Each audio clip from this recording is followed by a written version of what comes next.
One game in the books in the NFL. To that in a moment. The Bills' practice yesterday featured another missed practice for Tre'Davious White heading into Sunday's game against the Baltimore Ravens on Thursday Night Football.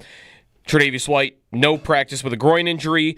Christian Benford, a full participant, which was good news. Tyler Bass was downgraded to not practicing. The Bills brought in 41-year-old kicker Matt Prater to the practice squad in case Bass cannot go on Sunday. The team officially placing Dwayne Carter on injured reserve and signing Sam Franklin, safety, to the active roster. He was on the practice squad before. Keon Coleman is still a limited participant, and there was no Elijah Moore practice, but that was due to a personal reason. On the Ravens side of things, their report looked the same as it did on Wednesday. No Pat Ricard, no Isaiah Likely at practice for them. The Barnes Firm Injury Report brought to you by the Barnes Firm. Injured? For help, call 1-800-8-MILLION. Eagles and Cowboys last night started with an ejection. Jalen Carter got ejected for spitting on Dak Prescott. The Eagles went on to win the game 24-20. There was a lightning delay. There were no points after the lightning delay, only 3 points in the second half. The Eagles go to 1-0 on the season. Jessie Pegula falls in the U.S. Open semifinal last night. She actually won the first set against Arnia Sabalenka and then fell in the next two to Sabalenka, who advances to the Open final. Same opponent that Pegula was defeated by in back-to-back years at the U.S. Open. That's your Paddock Chevrolet Sports Update. Paddock Chevrolet celebrating 90 years of being your hometown dealership.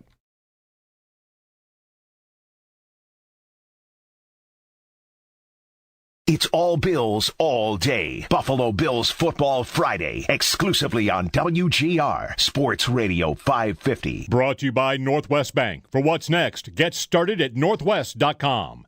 By Celino Law. Car crash? Call Celino. Call the 8s. And by Crosby's Pizza and Subs. Crosby's hometown fuel, game day ready since 1922.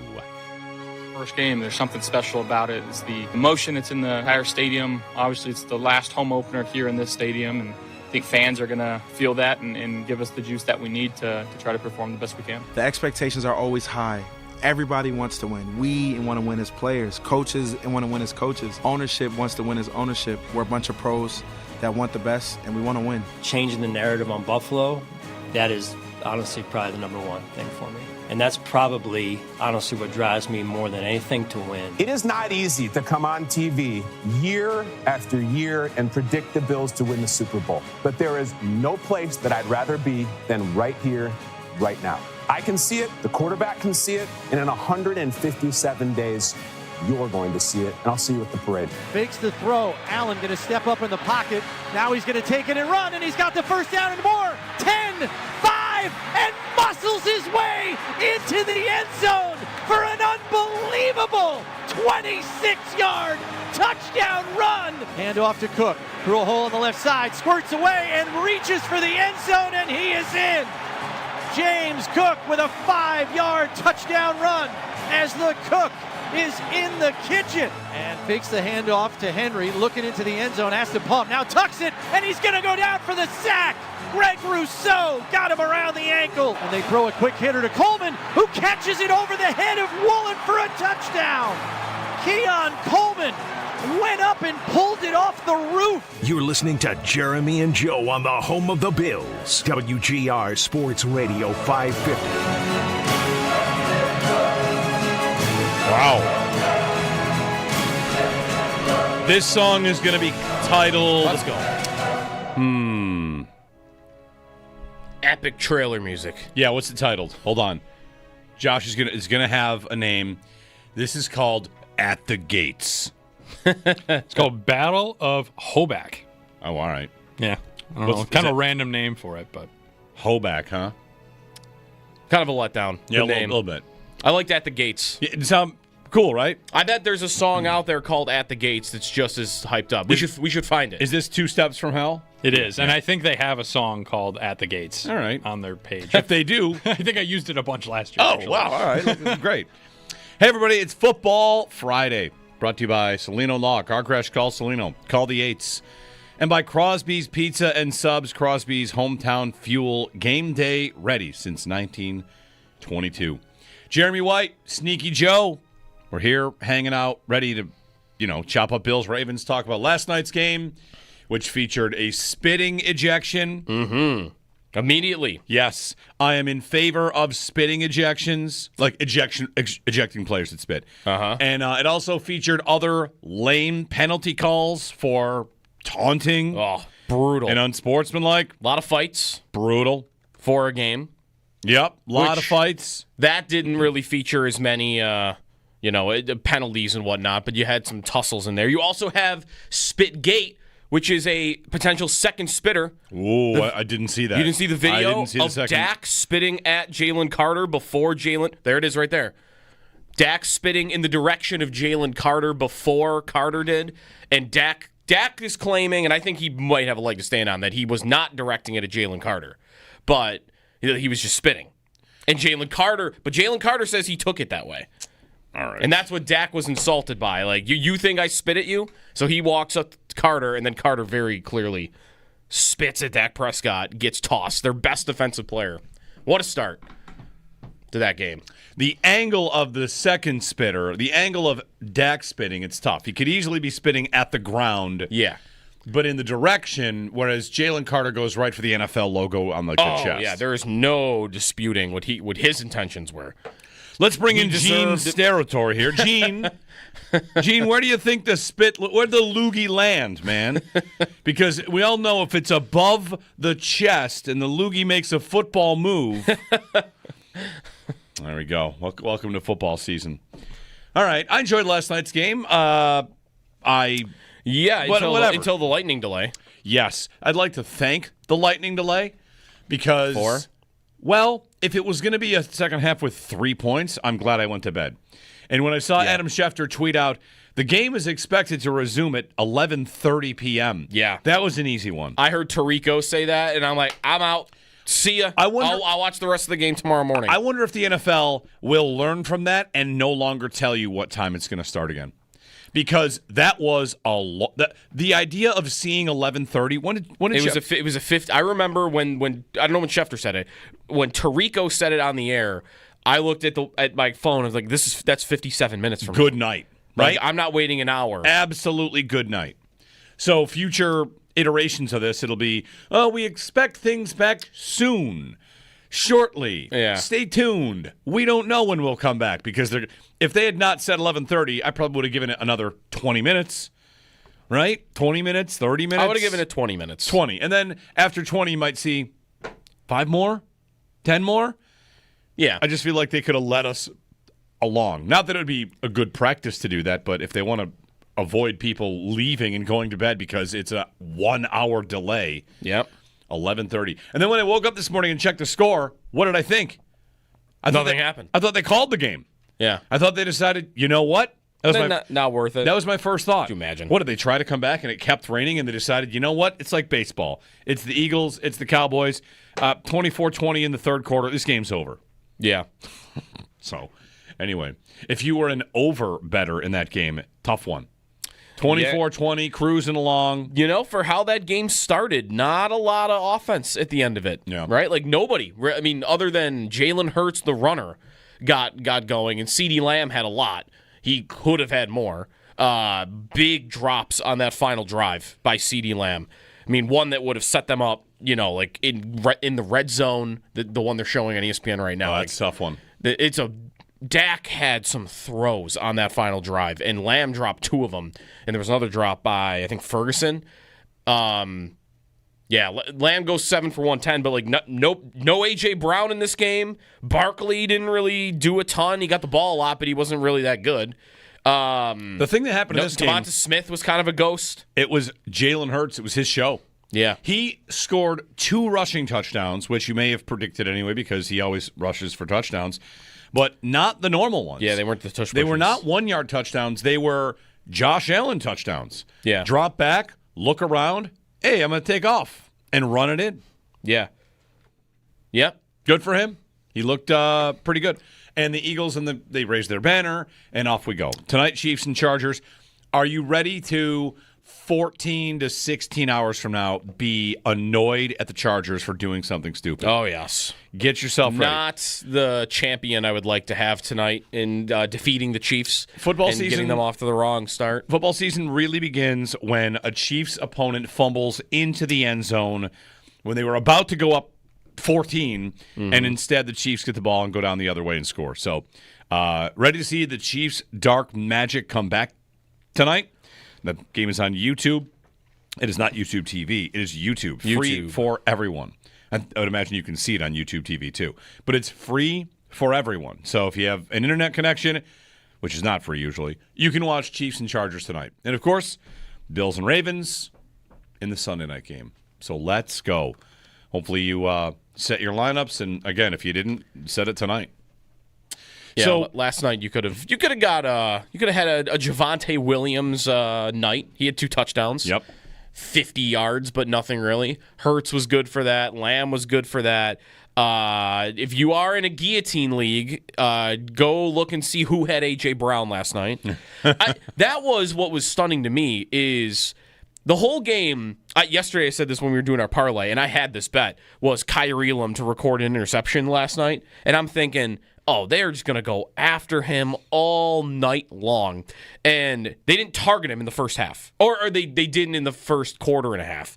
Until the second quarter, where I texted my brother, why are they not throwing at Kyrie? And as I'm texting that, Jahan Dotson 50 yards down the field right at Kyrie Elam. Yeah. And beats him. And he actually led the game, or he led the Eagles in receiving yards.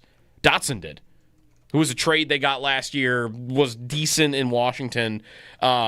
She didn't get that Elam interception bet, but it was kind of weird. The Eagles couldn't really run the ball, and their offense became Hurts scrambling, not, hey, we've got 2 amazing perimeter receivers. You've got 1 boundary corner that is gettable, and they really only threw at him that one time all night.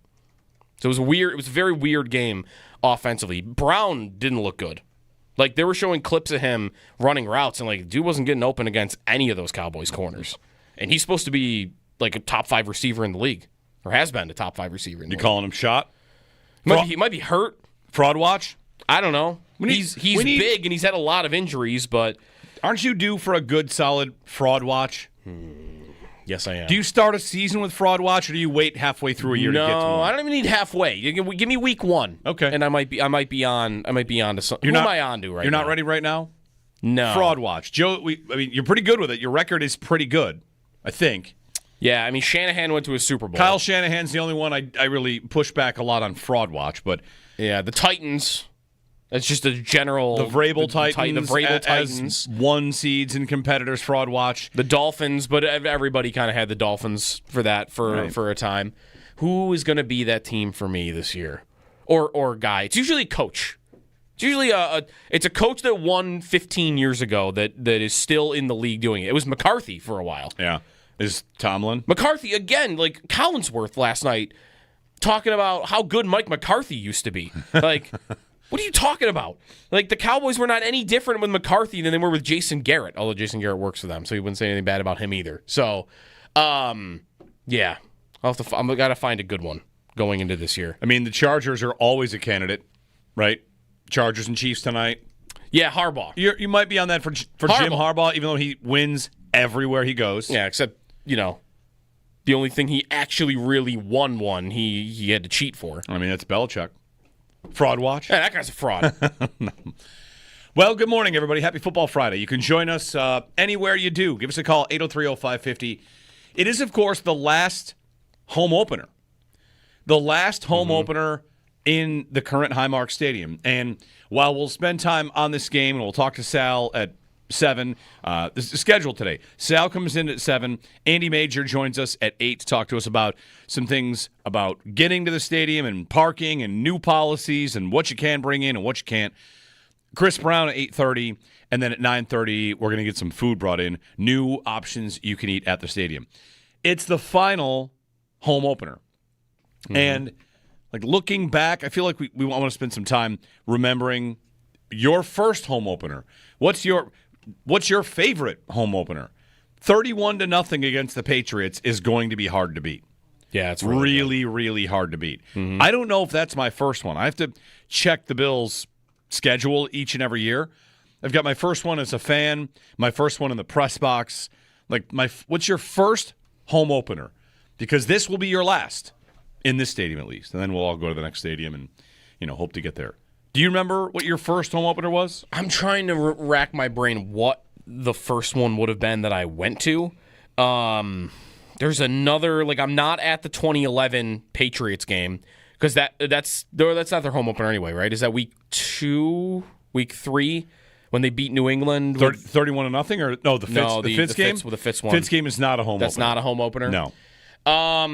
What's the first? I remember being in the booth for this. The first time I was ever watching the game from the broadcast booth was the Steelers home opener. Okay. Block punt. They lose. Yeah, people were excited for that one. That was after the COVID year, first game back. Everybody's back together, and shot Roethlisberger, beat the Bills. So that one wasn't great. What from the drought? That's a good one. It used to be remembering home openers was basically kind of like remembering the drought itself, because you had memorable games that they lost in hilarious fashion. I've confirmed. Sure. My first home opener was 31-0, 2003. That's pretty good. That's my first ever home opener. Really, that's going to be tough to top. I can remember watching the 2 years before, and I know I was not at the game. I was not at the Chad Morton double kickoff return with the Jets. Okay. He had a kickoff return for a touchdown. Bledsoe forces overtime, and then Chad Morton returns the opening kick of overtime for a touchdown, which on the list of gut punches you could possibly have. Your brand new franchise quarterback forces overtime at home in the opener. You lose the toss, and the guy returns the kick the whole way. A house call to end the game. Tough. Of course, if that happens in this year's home opener, Josh Allen goes back on the field because each team is guaranteed a possession. But, 31-0, my first ever home opener. September 7th, 2003. Okay. It'll be the anniversary. Sam Adams marching into the end zone. Lawyer Malloy, that was a time. Yeah. Do you remember that well or no? A little bit. Him getting cut by New England and then immediately coming to the Bills and the revenge game a week later. Yep. Did he get a pick in that game too, maybe? I think he had a sack. I don't know if he had a pick. I'm pretty sure Lawyer Malloy had a sack in that game. Okay. The other thing about that season, that's a season where they start 2-0. They beat New England 31-0 and the Jaguars 38-17. Yeah. And I have a very distinct memory. I think PTI was on in 2003. That's a long time ago. Probably right around when they started. Yeah. Yeah. I can specifically remember it was either Around the Horn or PTI or both, because they both started about the same time. They called the Bills the best team in football. They were 2-0. Really? 2-0. Really? Yep. 2-0 and had just won by a combined score of 69-17, and they were the best team in football. They, of course, finished that season 6-10. Losing the last game 31-0, which is, of course, hilarious. I think the first home opener, I'm trying to see if there's one I'm at before this, is 2015. I think that's the first home opener I'm at. I was at games before that. But home opener against Indy. Yeah, that's going to be it. Percy Harvin. Where the legend of Tyrod was born and Percy Harvin caught a long touchdown for the Bills. Yeah. That was a 13-point win over Andrew Luck and Rex Ryan. Yeah. That's Rex's first game. Yeah. Rex's first game starting a quarterback that was the third string guy coming into camp. And beating Andrew Luck. And he beat Andrew Luck, and they won the game, and they won the game kind of easily. Yep. Looking back at it. So that's a good one. There's a Jets home opener where they win in 2017. I'm just looking at week 1 games right now, so I could look into week 2 and week 3 also. And then we're into COVID, and then we're into the more recent ones. Going back, there's a New England home opener where they lose by 2 in 2013. I might be at that one. That's the Stephen Ridley game. Stephen Ridley fumbles the ball. The Stephen Ridley game. I mean, not really. Ridley fumbled. The Patriots win. I feel like that's EJ, right? They lose a close game to New England. Yes. EJ. And I feel like boy, this is all that what a home opener, sit around and remember some home openers show ends up being. But I think they stuffed Tom Brady on a quarterback sneak at the goal line. Okay. In that game. All right. I mean, if you pull up the game log and get Patriots drives, if you want this exercise. I'm already in the box score. Okay. So. I think the Bills stuffed him at the goal line. Okay. And turned it over and got it back, kept the game close, and, of course, lost because they always lost in New England if it was a home opener or not. Yeah, they were down 17-7 in this game, and then they came back and made it close. Brady, was it on like a fourth down? I think so. At the goal line, yeah. Okay. Or the one. Because he was always automatic with those, and they got to stop. They got a fourth down stop deep in their own territory to stay in the game. Yeah, okay. 4th and 1 at the 1. Brady for no gain. Brady fumbles recovered by Kiko Alonso. Let's go. Replay assistant challenged the runner was down by contact ruling. The play was upheld. We had a replay review after that one, I guess. 21-20 is the closest the Bills got. Hey, like, against New England, that's as good as they ever did. Just being in the game at all and not being... There's another New England game. It's not a home opener. I remember they make it close at the end, but they're down by like 20 at one point in time. That's a Tyrod game. That's my favorite thing to say about that game is that's the blowout that was close. Blowout that was close. They got dominated. Yeah. And Tyrod and the Bills got the score back to 8 points and got the ball. Yeah. And they still lost. How about from a stretch from 2000 to 2005? That's 6 home openers in a row, or 6 week ones in a row. The Bills were all at home. Wow. Tennessee, New Orleans, the Jets in overtime, the New England 31-0 game. They lost to Jacksonville 13-10. Do you remember the Jacksonville game? If you're of a certain age, the Jacksonville game is like a core memory. Hold on. Absolute core memory. Ernest Wilford? Yes. Okay, yeah. Just old enough. It's like Ernest Wilford, 9, and it's knock it down, Nate, because there's a 4th and 12, and must be Brunell, right? Is it Mark Brunell? Looking now. Brunell to Jimmy Smith on 4th and... Leftwich, okay, yep. Leftwich to Jimmy Smith on 4th and 12, and Nate Clements kind of goes for the pick instead of knocking it down.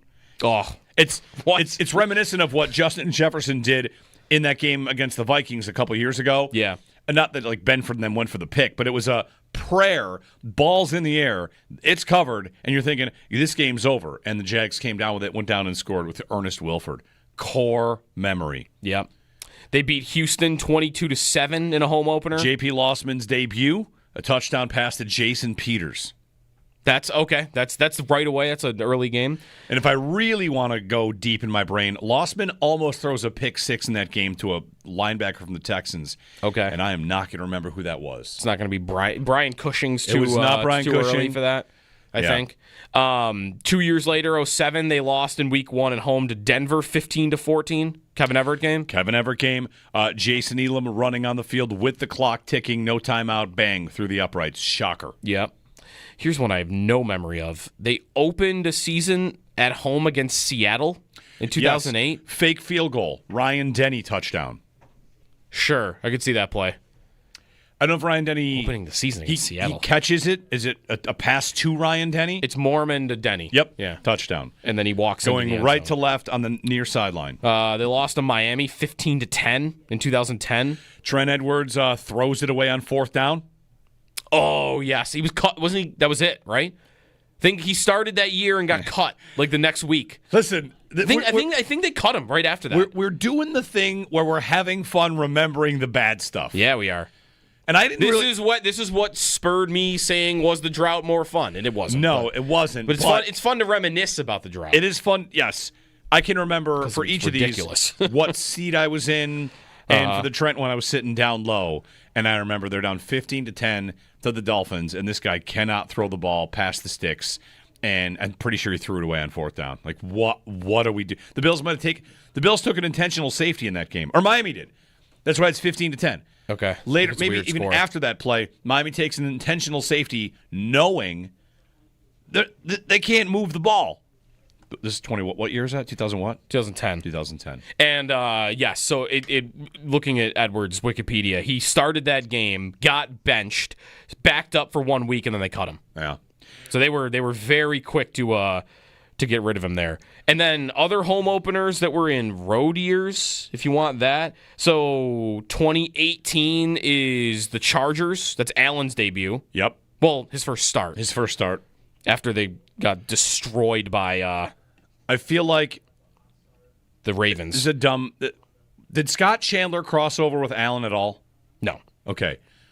Lee Smith did. Not Scott Chandler. Charles Clay did. Who is it then? Allen in that Charger game, there's one really big completion for them, but it's a short, kind of busted play. I don't know. Chris Ivory? No, I'm losing that one. I don't know. In the chat, we got a question here. Ricky asks if I have a photographic memory, and I've never thought that I do. But it's only when we're referring to the drought bills. Correct. It's that, and not really that valuable. Yes. Or useful. If I go on Jeopardy and the category comes up, Bills drought. Oh, Jeremy looks at the other contestants like, you guys can just sit back. Let's go. You can just sit down for this one, guys. Let's go. I got this. 2016, their home opener was week 2 against the Jets. They lost 37-31. That Greg Roman got fired.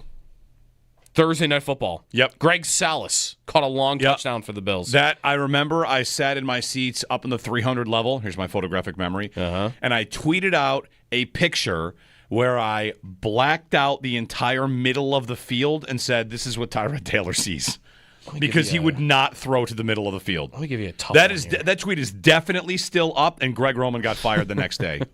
Let me give you a tough one. 2009, their home opener week 2 against Tampa. They won 33-20. Dante Whitner pick 6. Man. He's gonna get all these. Here we go. 06. 06, week 1 and week 2 are on the road. Hold on. Week 3. So I gotta go to week 3. So all right, this is gonna be, if I can't get you on this one, then I think you probably got it on all of them. Week 3 in 06. The Sabres are probably in first place by then already. Yep. They lose to the Jets in week 3, home opener, 28-20. They lose. What year is it? 06. I mean, it being 3 weeks into the season makes it a little tougher. 06. I think. Boy, I don't know. Look at the stat lines here. There's a game around week 3 where Trent throws 3 incompletions and plays pretty well. Okay. And that might have been his first start. This isn't Trent. Okay. It's Lossman. Lossman, 28-20. Lossman goes 22 of 38 for 328 yards, a touchdown and a pick, and then a rushing touchdown. Yeah, I don't remember McGahee goes 26 for 150. How did they lose? 200-yard receivers. Victor Hobson fumble return for a score? Yes. Bang. There it is. Let's go. Victor Hobson. Just close the laptop. Victor Hobson. This is my favorite game we've ever played. What position is that guy even? Linebacker. Jeez. Scoop and score. That's how they lose a game where they had here's a 2,000-yard rusher. How many games in Bills history have they had a 300-yard passer, a 100-yard rusher, 2 100-yard receivers, and lost? You want to know something about that game that is memorable to me? I predicted the Bills would win that game by double digits. I was feeling good about them. What was their record before? They were 1-1. 1-1. I thought the Bills would win by double digits. They lost. Victor Hobson, scoop and score. And Alan Pergament of the Buffalo News, hi Alan, wrote and called me out in the paper for saying, like, NFL games don't have double-digit scores. Like, why would you think they're going to win by double digits? They lost. You look like an idiot. And, I mean, I kind of did. They did outgain him. How about that? I was in the paper for my prediction on that one. What you should have said after they outgained him 475 to 256 was actually, by expected points. That's right. The score was 41 to 30. I was ahead of my time. You got any more, or are we done? Hold on. I know we're late, but I come in. He's rolling. More right? on the road. Not here. now. He's rolling. The problem is they played so many home openers. Like did I miss anything? Well, all home openers. You mean like week 1? Or week 1, excuse me, yeah. We did 2009. Oh, here we go. 11 and 12. Okay, two more. 2 more and then a break. And then your phone calls, 803-0550. All right, 2011, home opener, week 2 against New England. We just did that one. Okay. That was week 2. 2012, another week 3 year. All right. It appears. Hold on. Pulling it up. 2012, week 2. All right. The Bills played the Chiefs 35-17. They won. Here? Yeah. 35-17. That sounds like fun. Yeah. This is going to be like the Dwayne Bowe Chiefs. I don't know if he did anything in that game. He might have caught a touchdown. Dwayne Bowe caught 2 touchdowns in this game.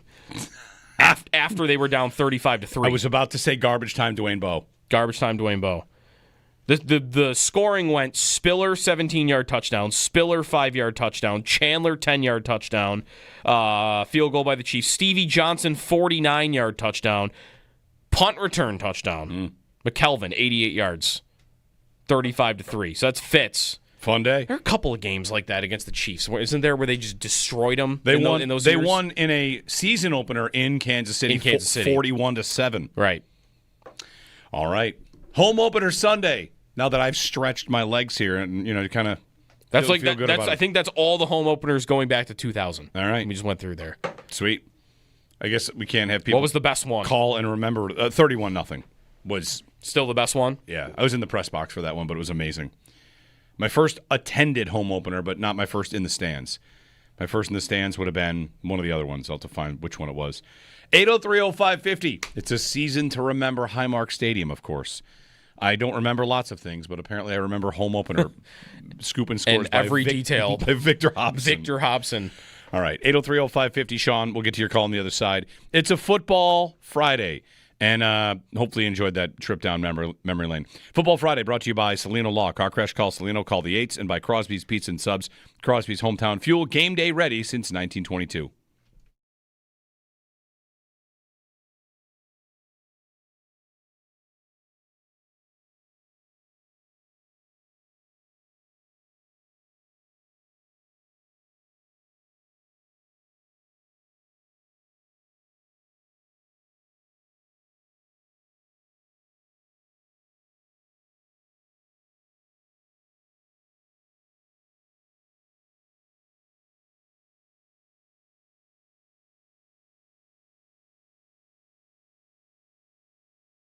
It is, of course, the last home opener. The last home opener in the current Highmark Stadium. And while we'll spend time on this game, and we'll talk to Sal at 7, this is scheduled today. Sal comes in at 7. Andy Major joins us at 8 to talk to us about some things about getting to the stadium and parking and new policies and what you can bring in and what you can't. Chris Brown at 8:30. And then at 9:30, we're going to get some food brought in, new options you can eat at the stadium. It's the final home opener. And like looking back, I feel like we want to spend some time remembering your first home opener. What's your favorite home opener? 31-0 against the Patriots is going to be hard to beat. Yeah, it's really hard to beat. I don't know if that's my first one. I have to check the Bills' schedule each and every year. I've got my first one as a fan, my first one in the press box. What's your first home opener? Because this will be your last in this stadium at least, and then we'll all go to the next stadium and hope to get there. Do you remember what your first home opener was? I'm trying to rack my brain what the first one would have been that I went to. There's another, I'm not at the 2011 Patriots game because that's not their home opener anyway, right? Is that week 2, week 3? When they beat New England 31-0, or no, the Fitz game. The Fitz one. Fitz game is not a home opener. That's not a home opener. No. What's the first? I remember being in the booth for this. The first time I was ever watching the game from the broadcast booth was the Steelers home opener. Okay. Block punt. They lose. Yeah, people were excited for that one. That was after the COVID year, first game back. Everybody's back together, and what? Shot Roethlisberger, beat the Bills. So that one wasn't great.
Bills practice yesterday featured no Tre'Davious White for the second day in a row. He did not practice with his groin injury.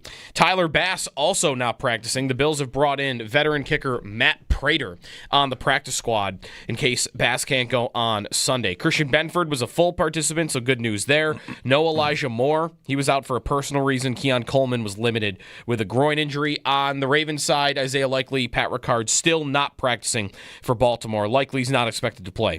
The Barnes Firm Injury Report brought to you by the Barnes Firm. Injured for help, call 1-800-8-MILLION.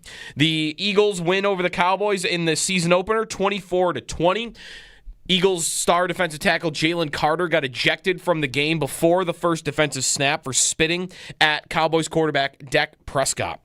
Tonight is Chiefs and Chargers in Brazil. That game, if you're looking for it, will be on YouTube, free YouTube. U.S. Open tennis, Jesse Pegula falls to Arina Sabalenka for the second year in a row, this time in the semifinals. Sabalenka's on to the final. Those are your Paddock Chevrolet sports headlines. Paddock Chevrolet celebrating 90 years of being your hometown dealership.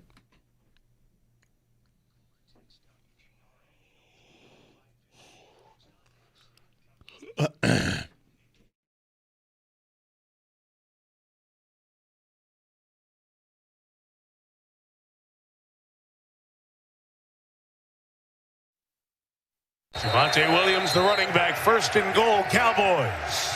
And Dak gives to Williams, left side, into the end zone for the season's first touchdown.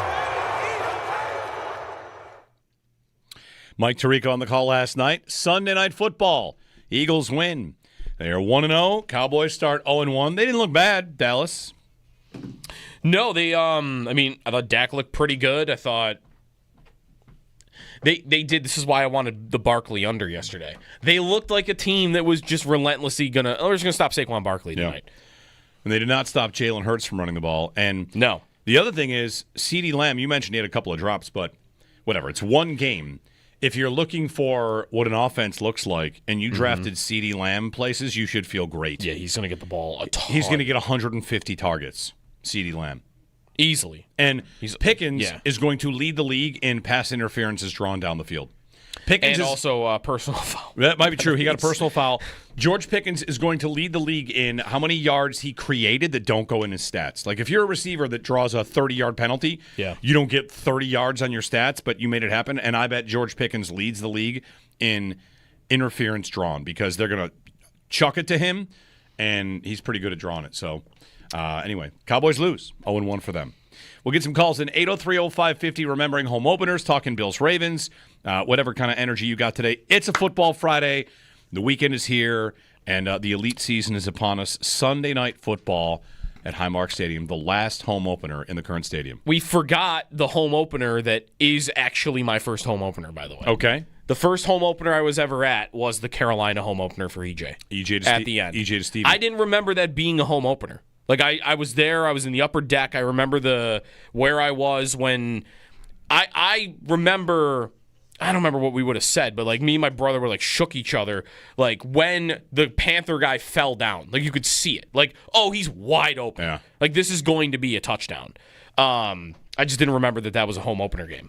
But that's 2013. If you want me to go quick detail on that game, that there's two things that happened on that final drive. There's a pass interference call the Bills got that helped and I think extended the game.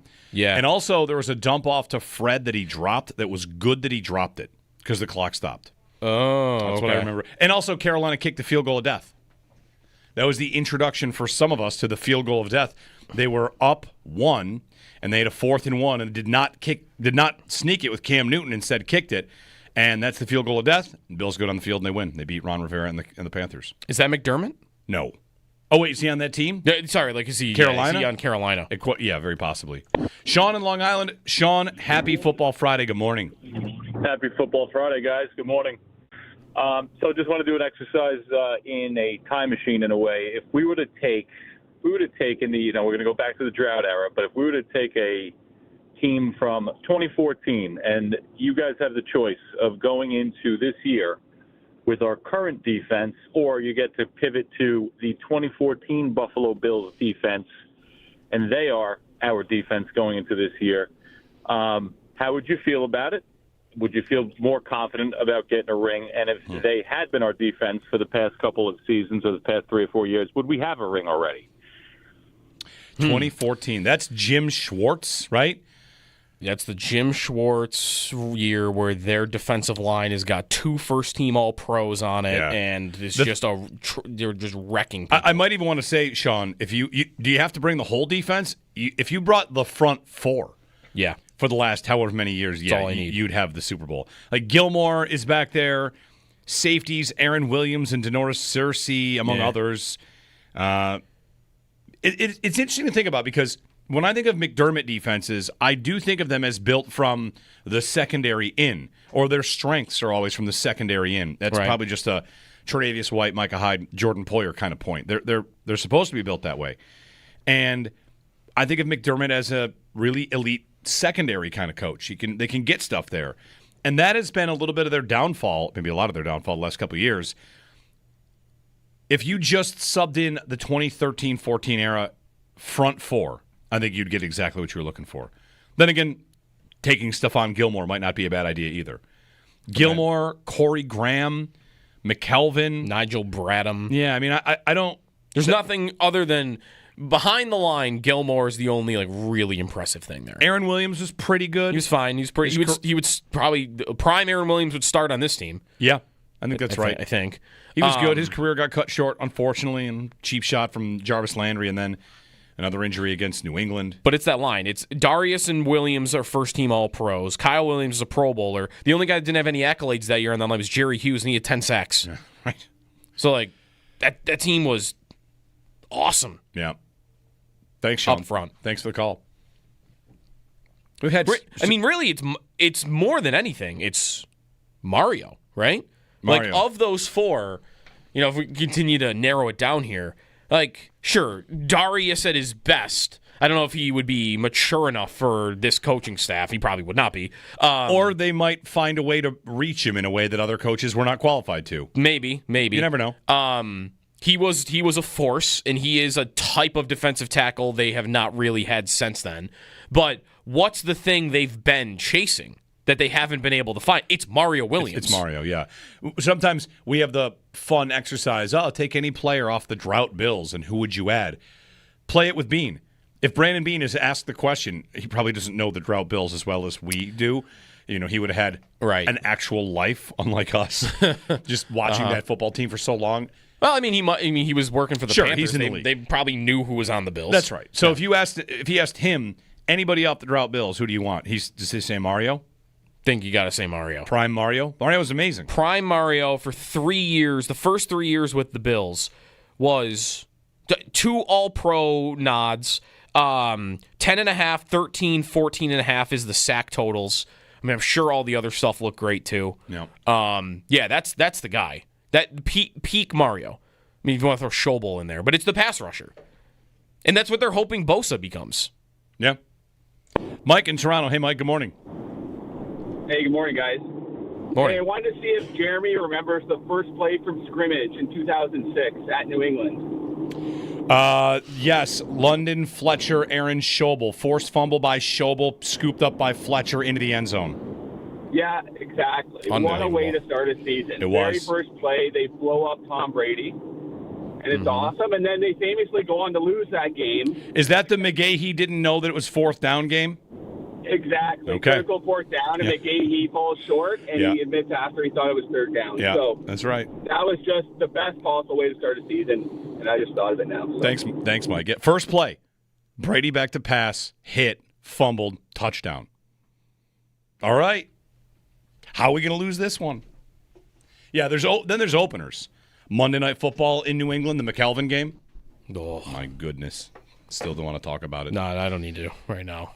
See, for anyone out there asking, why are we talking about these memories instead of how good the Bills are now? It's important to purge. We're sweating out the toxins right now on a Friday. Yep. And this is what we've endured at that stadium. Right. And we all made it through together as we close it. The previous generation, you guys had some fun. This generation, there's a little gap in the middle there where it was a challenge. 803-0550, more of your phone calls when we return. Sal at 7, the latest on the Bills' practice news. I feel like Tre'Davious White is a no-go for this game. Hasn't practiced yet this week, so feeling like he won't play. Dorian Strong probably gets the call there. We'll talk about that. We'll get to Sal about Matt Prater, what to expect maybe there. The Ravens injury report as well. They've got good news on Jair Alexander. So Sal at 7, and more of your phone calls along the way here on a Football Friday on WGR.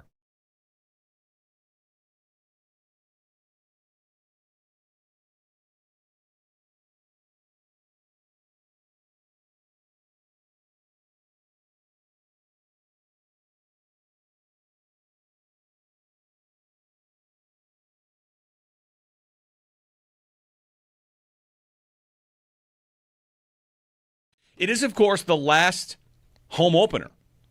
The last home opener in the current Highmark Stadium. And while we'll spend time on this game, and we'll talk to Sal at 7, this is scheduled today. Sal comes in at 7. Andy Major joins us at 8 to talk to us about some things about getting to the stadium and parking and new policies and what you can bring in and what you can't. Chris Brown at 8:30. And then at 9:30, we're going to get some food brought in, new options you can eat at the stadium. It's the final home opener. And like looking back, I feel like we want to spend some time remembering your first home opener. What's your favorite home opener? 31-0 against the Patriots is going to be hard to beat. Yeah, it's really hard to beat. I don't know if that's my first one. I have to check the Bills' schedule each and every year. I've got my first one as a fan, my first one in the press box. What's your first home opener? Because this will be your last in this stadium at least, and then we'll all go to the next stadium and hope to get there. Do you remember what your first home opener was? I'm trying to rack my brain what the first one would have been that I went to. There's another, I'm not at the 2011 Patriots game because that's not their home opener anyway, right? Is that week 2, week 3? When they beat New England 31-0, or no, the Fitz game. The Fitz one. Fitz game is not a home opener. That's not a home opener. No. What's the first? I remember being in the booth for this. The first time I was ever watching the game from the broadcast booth was the Steelers home opener. Okay. Block punt. They lose. Yeah, people were excited for that one. That was after the COVID year, first game back. Everybody's back together, and what?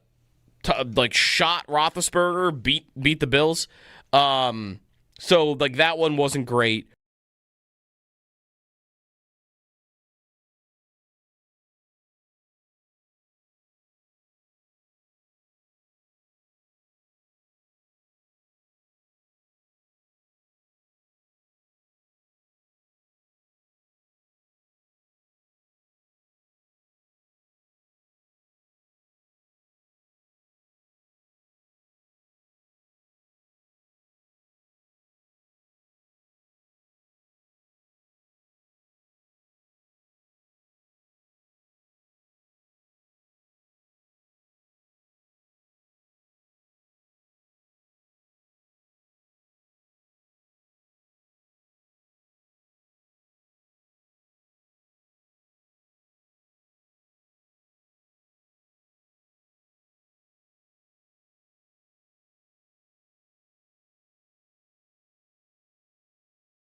Happy Football Friday. Time for Improving the Game Plan. It's brought to you by Bath Fitter. Improve your bath in one day with Bath Fitter. It just fits. How did the Bills improve their game plan against Baltimore? The last time these two teams met was at Highmark Stadium last year in the divisional round. And Baltimore might think an improved game plan includes a little more for Derrick Henry, right? Their game plan might be, let's not beat ourselves, which is how they lost the last game. And that might be a little more Derrick Henry and trust the defense. They got back into the game, and Lamar kind of threw him out of the game, but then got him back into the game as well. Also, Mark Andrews might want to improve the game plan. Catch the ball and don't fumble. For the Bills, I'd like to see Josh Allen have a better performance. And Allen ran well, but passing the ball, the Bills had very little success against Baltimore in that divisional round game. So, and I think it's more likely they'll need it more than they will in that game. So hopefully Josh Palmer, Elijah Moore, Keon Coleman, Dalton Kincaid, we see a bit of what this passing attack can be, because against Baltimore in that divisional round, it was a tough one. They won, but the passing game might need to be better. So I think improving the game plan means getting more out of your passing game. Sal joins us on the other side. It's a Football Friday. We'll get your calls in for Sal. Memories of home openers. Jeremy and Joe here on WGR.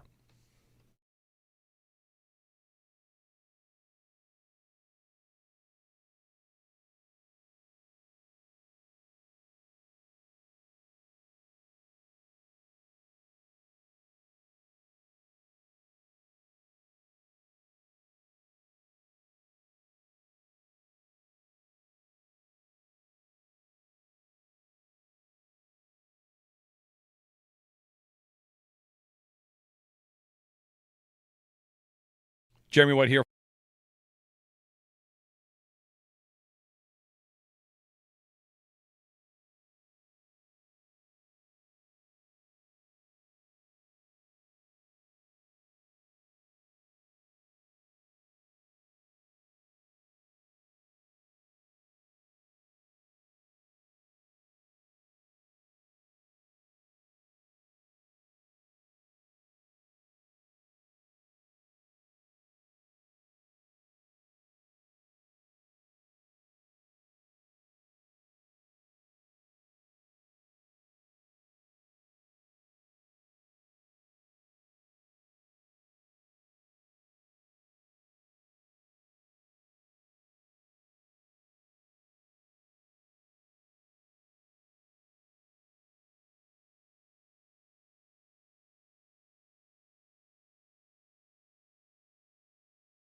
Bills and Ravens on Sunday Night Football. 2 days away. Injury reports going into the weekend.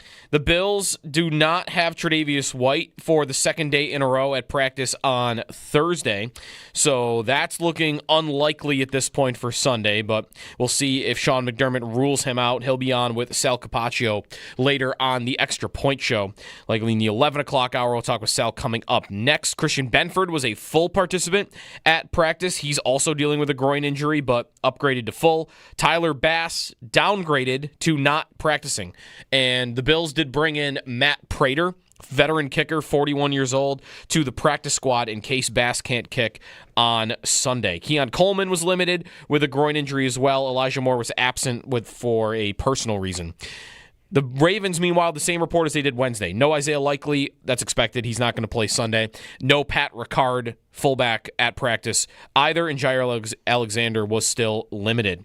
The Barnes Firm injury report brought to you by the Barnes Firm. Injured, for help, call 1-800-8-MILLION. The Eagles beat the Cowboys on the Thursday night opener, 24-20. Jalen Carter, star defensive tackle of the Eagles, was ejected before the first snap of the game for spitting at Dak Prescott. Could even be a suspension coming. We'll see for Carter. But the Eagles win the game. Elsewhere around the NFL, Christian McCaffrey popped up yesterday on the Niners injury report with a calf injury. It's around the same time that he first had a calf injury last season that caused him to miss multiple months. Jesse Pegula at the U.S. Open falls in the semifinals. Sabalenka eliminates her for the second year in a row. Last year was in the finals, this year in the semis. That's your Paddock Chevrolet Sports Update. Paddock Chevrolet celebrating 90 years of being your hometown dealership.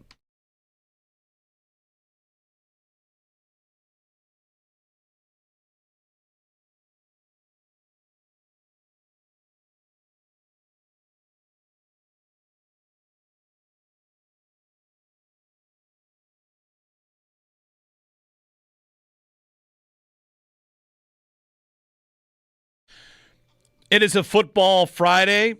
Sal Capaccio joins us. Our first football Friday of many. It's brought to you by Salino Law. Car crash, call Salino. Call the 8s. And by Crosby's Pizza and Subs, Crosby's Hometown Fuel, game day ready since 1922. As we check in with Mr. Sal Capaccio. Sal, I've got a stat of the day for you on last night's game. How are you? Good morning. How much did you watch? Did you bail out at the weather delay like so many did? Excuse me, sorry about that. I watched until halftime, and then I kind of started dozing off, and then when my eyes went back to the TV, I saw people running back on the field, and they said there was a weather delay. I'm like, oh, I don't think I missed anything. I'm going back to bed. It's okay. Well, here's your stat of the day. You watched till halftime. I watched till halftime. Yeah, you got the good half, because here's what happened. The first 8 drives of Cowboys-Eagles all ended with points. The last 8 drives ended with no points. That is the only time in the last 30 years a game has started with 8 consecutive drives with points and ended with 8 consecutive drives without points. Wow. So that's the kind of game you got. If you saw the first half, you got a lot of what you wanted. If you wanted points, and if you saw the second half, you had nothing. Nothing. Snooze. And you had to wait an hour for the nothing. Yeah. An extra hour. So there you go. Season's underway tonight. Chargers and Chiefs from Sao Paulo, Brazil. That's right. Yeah, very excited to watch that game. If you're looking for games on YouTube. YouTube. I am free YouTube. I am ready to have my disgust for the Chiefs bubble up tonight. It'll feel good. Do we know, maybe because Sal, I know you're more on like the ref stuff, but like broadcasters too. Do we know who's calling the game? Who's doing YouTube? Because what Netflix did last year is they kind of licensed it out to other networks' people, and I wonder if YouTube's doing the same thing. I would imagine, but I'm not sure. And I don't know if Let's you guys see if we have. Does 506 Sports have it? Have you guys seen it yet? Would 506 have the broadcasters? YouTube. Rich Eisen and Kurt Warner. All right. Okay. Gotcha. All right, good. By the way, this will not happen next year. They cannot have a Friday night game week 1 next year. Yeah, that's right, because of the Sports Broadcasting Act. They could decide, of course, to say, who cares, screw it. But, the way the schedule works out, they're not supposed to go up against like Friday Night Lights, high school, college. Well, they generally have followed that. They have, right? But they've also the story we read last week, Sal, was basically they had also said that they wouldn't broadcast on Wednesdays or Tuesdays, and they did that for Christmas. Right. Is there not also a little bit of a rumble the season might move up a week?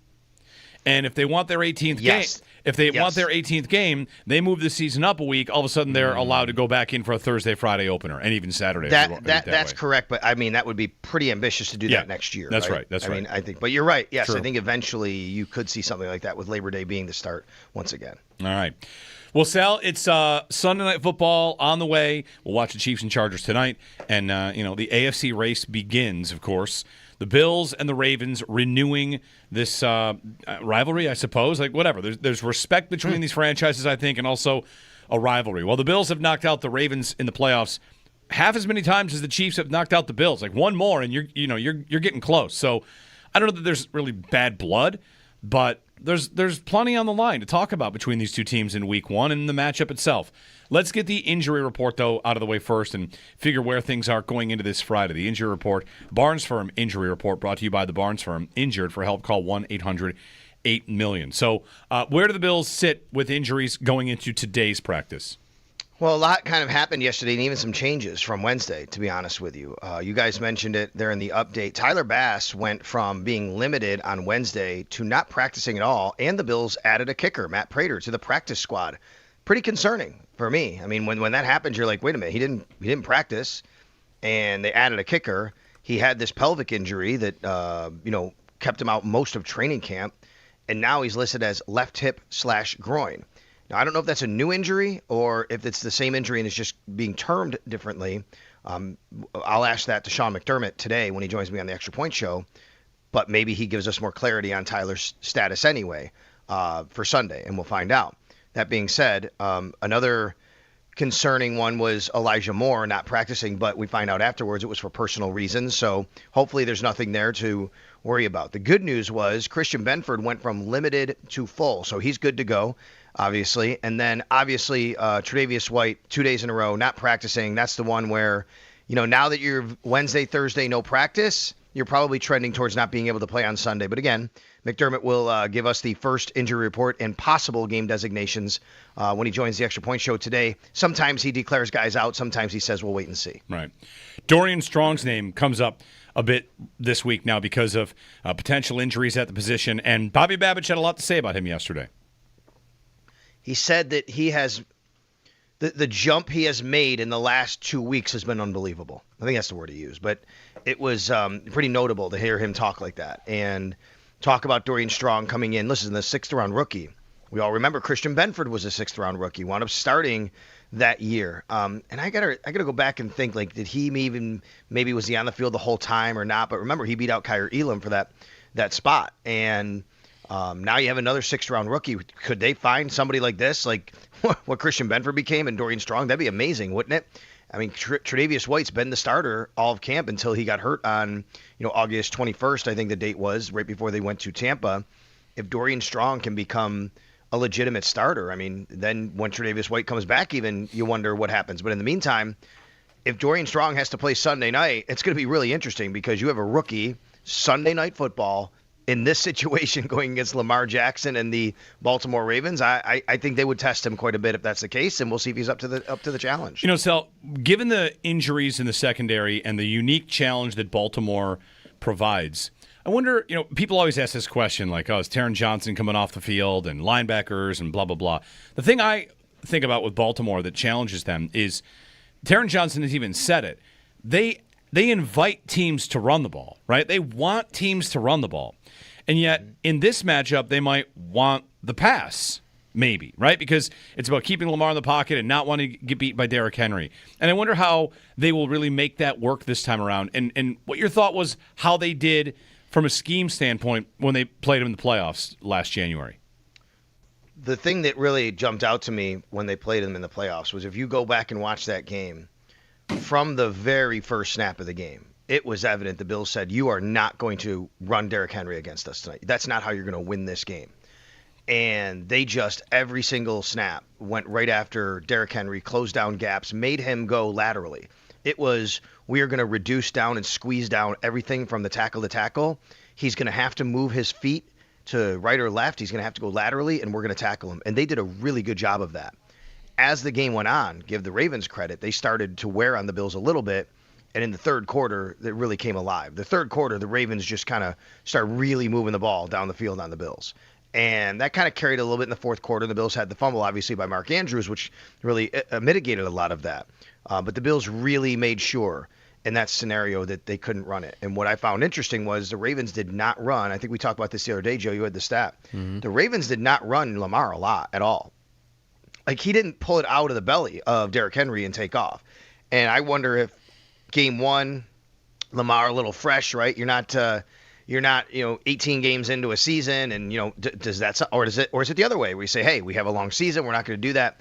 I wonder if the Ravens have a different approach, but the Bills certainly, and the Bills did play some base defense. What they generally did, and this is why I say Patrick Ricard, which we didn't talk about their injury report, and we can, but Patrick Ricard, to me, he's the kind of the key here, which is when he's on the field, when you see him run on the field, a lot of times you see another linebacker come on the field. Like that guy, like your job in this scenario might be like Shaq Thompson, right? Shaq Thompson or Dorian Williams. You see Patrick Ricard run on the field, you go on the field, right? It's like matching up in hockey when you have a top line and you want to put your best defenseman on it. The Bills have kind of done that against the Ravens a little bit when they've gone heavy with Patrick Ricard. If he doesn't play in this game, I wonder what that means or how they want to play all that. Yeah. Taron Johnson had played, I think it was still 60%, but it was like the lowest snap count he had played in a game where he didn't get hurt or was a blowout in like 2-3 years. Like, it had been a while. And again, even 60% shows, how important he is.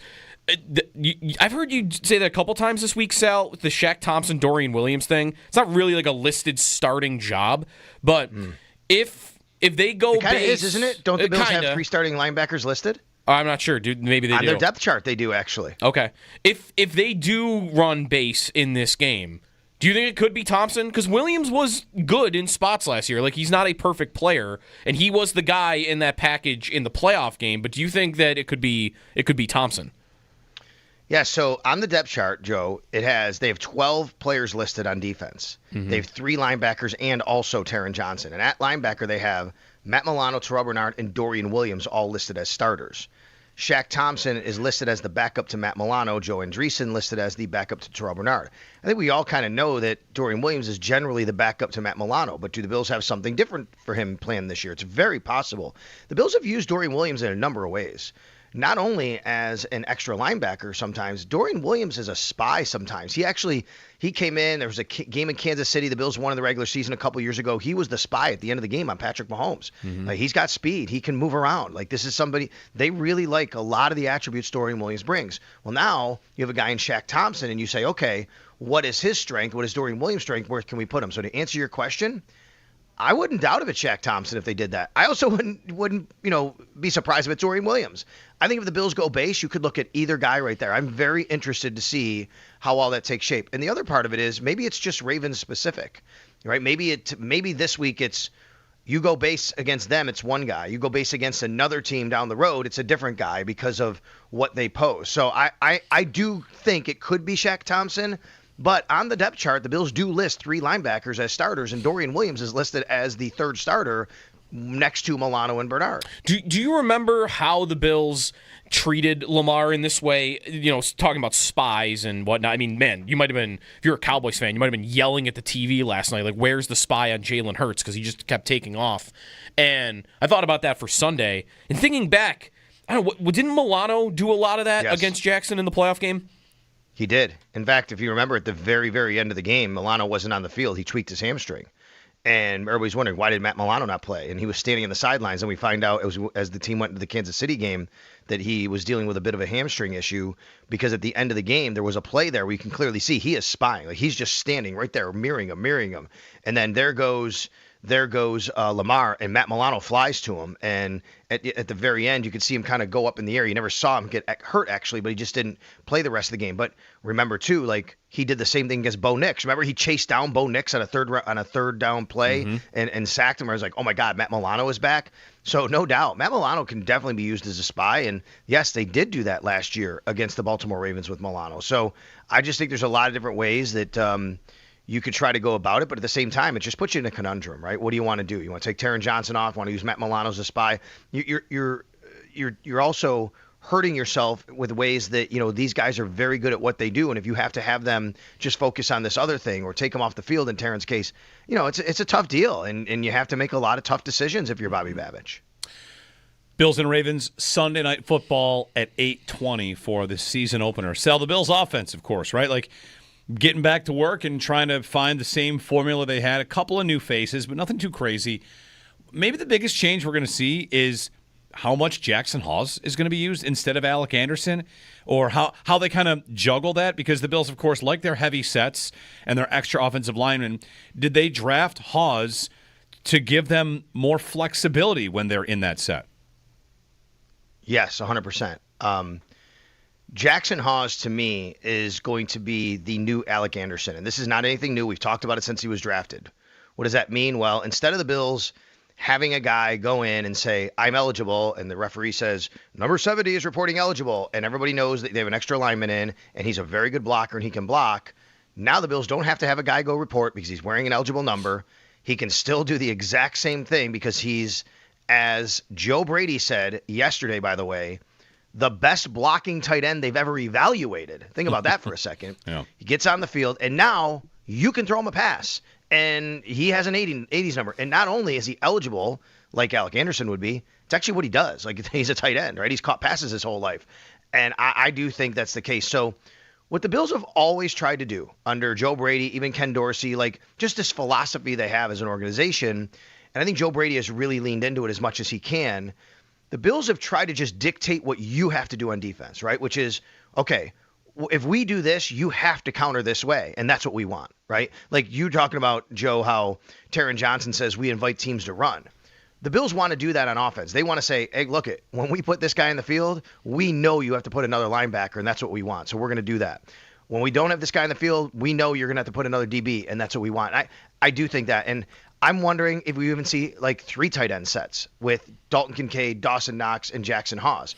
Now, traditionally, you hear 3 tight ends, you're pounding the ball. That does not have to be what the Buffalo Bills do. They want to throw the ball to their tight ends and use those matchups to their advantage. And now they have a really terrific blocking tight end in Jackson Hawes. What they believe is and should be and is, but he had some injuries last year, a really good receiving target tight end in Dalton Kincaid, who can be a matchup problem. And a guy who's kind of in between, and Dawson Knox, who can kind of do a little bit of everything and help you out in all different situations. So I think they've kind of formulated it really to exactly what they want here. And also now Hawes doesn't have to report eligible like Anderson would have it's had really a favor, on every It's play. a favor to the officials. Yeah. I did look for Jackson Hawes anytime touchdown. Well, I didn't find it. I don't know how often this would have happened, but I remember once or twice at least where there would have been a penalty just because maybe even Anderson was disputing it. Like, I reported. Oh, you didn't report. Yes, Remember the Cowboys-Lions Yes. game? Yeah. Like, you just don't have to deal with any of that nonsense with Hawes. It's exactly right. Joe, I was looking back. You were talking about snap counts. I went back also, and I looked at last year's snap counts in the playoff game. It is funny because the Bills, the Ravens ran 59 offensive plays. Of those 59 offensive plays, their fullback, Patrick Ricard, was on for 25 of them. Do you know how many Taron Johnson was not on the field for? Was it 23? So almost So mirrored. they basically took him off. And if you do the math, they took him off the field pretty much every time Patrick Ricard was on the field. The thing is, you're talking about how the Bills did a good job on Derrick Henry in the first half, Sal. In this segment, as I'm listening, I went back and I looked at the game against Baltimore and what they did in the run game, just statistically, play by play. And you're right, like Henry in the first half, Henry had 21 yards on 8 carries, and that included a 10-yard carry. You know who really hit the Bills last year in the run game was Justice Hill. Yes. Justice Hill had runs for 9, 11, 11, 2, 22. It was the change of pace, and that's something Baltimore did in the second half. And I wonder if we see them try to do that. Like the Ravens are tough to stop at the run game, not just because of Henry, but also because of Lamar, who ripped off big runs against them as well. They gave up 176 on the ground in that game, the Bills did, in a game that we feel like they kind of held them in check in the run game. So, it's a testament to what Baltimore is and the challenge they present because they're so multiple in the way that they can run the ball. And then, of course, Lamar is a very accurate passer, and he's got his full boat of receivers. It's a big test for this Bills defense. No doubt. And listen, last year, the Ravens outgained the Bills by 134 yards. The Bills were, I'd say, kind of pedestrian, on offense. They didn't have this really wow game, but I also think they wanted to play, I'll use a hockey term, Jeremy, a low volume game. What is it? What do we say all the time? Low event. Yeah. Low event game. I think the Bills wanted to play a low event game. The Bills were kind of that all year last year, Sal. Like if you look at the number of plays they ran fewer plays than a lot of teams. That's right. They wanted to play more of a low event game, and it worked last year. And the reason it worked is because they basically said, we're going to wait till you make a mistake. We're going to force you into a mistake. And they did. It wasn't just, everybody remembers the punch out, right, by Terrell Bernard, and what a great play on Mark Andrews. And that was obviously great. He also had a drop pass earlier, I believe. Derrick Henry had a big drop pass early in the game down the sidelines. Would have went for big yardage. But also to remember, there was a high snap. Lamar tries to corral it. He does. Timing's off. Here comes Damar Hamlin on a safety blitz. Grabs him by the ankles. Lamar spins around, drops the ball. Von Miller almost takes it to the house. You guys remember that play? Yeah. Right? That happened in this game. Like, that's the kind of thing when you play the Baltimore Ravens. I think the Bills' approach last year was, we're just going to play this game and be really smart about everything, not make a mistake, and they're going to make a mistake, and we're going to capitalize. And it played out exactly like that. And I don't know if that will be the same kind of, game plan going into this one. I think the Bills are a little more well-equipped to try to attack the Baltimore defense with their wide receivers this time around. Remember, the last time last regular season, they didn't have Khalil Shakir. He played, he got hurt early, and then he got behind the defense on a busted play, right? Yep. He got hurt early in that game. And I think that they're a little bit more equipped, especially if you believe that Keon Coleman is going to make this jump and Dalton Kincaid is healthy. Like, I just think they have a better opportunity, even though you have a great, great Ravens secondary. 5 first-round picks in that Ravens secondary, including Jair Alexander, by the way, who did practice again yesterday in full. So, he'll probably be available. And I just think the Bills are a little bit better equipped if they want to do that. It's not going to be easy, though. Bills and Ravens, Sunday night, 8:20. Okay, so Extra Point Show coming up today. You've got Sean McDermott. The time can float a little bit for people that want to hear from the Bills head coach. What's the best estimate, maybe? Yeah, I would say after 10:45 until 11:30, somewhere in there. Okay. I know that they do production meetings, for TV and things like that, and then I'll get Sean McDermott, and then he'll do another local media session after that. But he will reveal or tell us at least the injury report for the day and maybe even game designations. I'd start listening at 10, obviously. You want to plug that, but in the meantime, I wouldn't expect him right at 10 o'clock. It's probably closer to 11, but you never know. Sometimes that's what I believe, and then they have to push some other meetings off, so they come over at 10:30 and get on the phone. So be ready today. Sean McDermott, his weekly Friday radio appearance on the Extra Point Show that will start today. Real quick before I leave, I heard you guys talking about home openers, all that kind of. It was a great job, by the way. I think I could do that with the late 80s ones, by the way, what you were doing. Do you remember your first home opener? Like I ever went to? Yeah, the first home opener you went to. It wouldn't have been until here when I moved back here to Buffalo. Okay. When I was that's not true. I was at Syracuse University. First home opener I went to, I believe, would have been the Pittsburgh Steelers game where Jim Kelly threw 5 touchdowns, including 4 to Don Beebe. All right. Is that 91? I think so. The only reason I know is because I had the 91 Bills yearbook and watched it 10,000 times as a child. So I know that season better than all those other ones. There was a home opener in there against the Rams where they just completely demolished them. Okay. There in the Super Bowl years, there was one against the Dolphins though, where Louis Oliver ran one back for the Dolphins, like 103 yards for a touchdown. The Bills lost that game. Mm-hmm. 88 was interesting. They played the Vikings at home, which is an odd home opener. They didn't have Bruce Smith. He was suspended actually at the beginning of the season there. But I also remember 86, Jim Kelly's first ever game, that home opener. That was a frenzy in Buffalo. Like, we got Jim Kelly. This is amazing. And that was pretty cool. They lost the game to the New York Jets. Not home opener, but the Ravens have played 5 games as the Ravens because they are not considered the old Browns. The Ravens have played 5 games, including the 2 playoff games inside Highmark Stadium. Do you remember all 5? Okay. They have the 2 playoff games. You know that. 2 playoff games. They would have played a game where Lamar beats them here. It's like 24-17. Yeah, John Brown at the end against Marcus Peters. There's that one. That's 2019. Very good. Yep. Okay. Those were in red, I think. Other than that, man. You got to remember the one before that. The one before that. Like, just wait, this is just Jackson. Just the Ravens. Just the Ravens. This is Ravens. That was Jackson's only played. That was the first time he played in the stadium. So before that was not Lamar. Of course, there's the 2 playoff games. We already had the Taron Johnson pick 6. Those are Lamar's 3 games here. There's no more than those 3, right? That's correct. Okay. But the one I'm remembering and thinking about, the legend of The legend of Kiko Alonso. Oh, yeah. Did you have a bunch of interceptions in a game against Flacco? Yeah. 2013, the Bills win that one 23-20. And then the one that I'm like, oh, yeah, I got to go back and remember this one. The Bills won a game against the Ravens at home. The first time the Baltimore Ravens ever played inside Highmark Stadium was October 21st of 2007. You remember that game at all? October 2007. I don't know if I do. I don't. I remember more games in Baltimore than I do in Buffalo. Yeah, I know.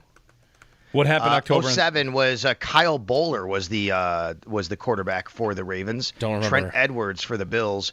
In this game, Willis McGahee had a 46-yard touchdown run to put the Bills. For the Ravens. He had a 46-yard touchdown run for the Ravens. McGahee came back to play for them. And then Marshawn Lynch scored. Derek Mason late in the game, but it wasn't enough for the Ravens. I just don't remember much about this game. Yeah. Are you old enough, Sal, to remember the Baltimore Colts coming to Highmark Stadium in the early 80s? Yeah. So here's what I remember about Baltimore. I do remember, Joe, I never went to a game. They'd already moved to Indy when Jeff George, that's another home opener, by the way. Jeff George's first game ever was in Buffalo after he was drafted number 1 overall by the Colts, and the Bills just crushed him. Okay. Same thing with Drew Bledsoe, drafted 1 overall by the Patriots, and the Bills crushed him.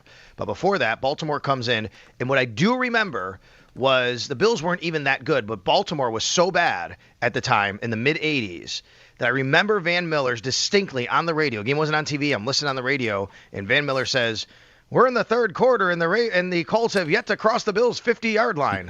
I'm like, oh my God, that's how bad they were. Well, they would have. I'm looking now. They would have come here every year because they were in the same division when the Colts were in Baltimore. Yeah, I guess that would be true. That's true. Yep. But I never went to a game, but I do remember them playing every year. Obviously. Yeah, 83 is the last year before they moved. So, all right. Thank you, Sal. You got it. Sal Capaccio, he's coming up 10 o'clock on the Northtown Automotive Extra Point Show. We have an open segment next. If you're on hold, we'll get your calls in on Bills-Ravens on this Football Friday. Brought to you by Celino Law. Car crash, call Celino, call the 8s. And by Crosby's Pizza and Subs, Crosby's Hometown Fuel, game day ready since 1922. Jeremy and Joe here on WGR on a Football Friday.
In this matchup, they might want the pass, maybe, right? Because it's about keeping Lamar in the pocket and not wanting to get beat by Derrick Henry.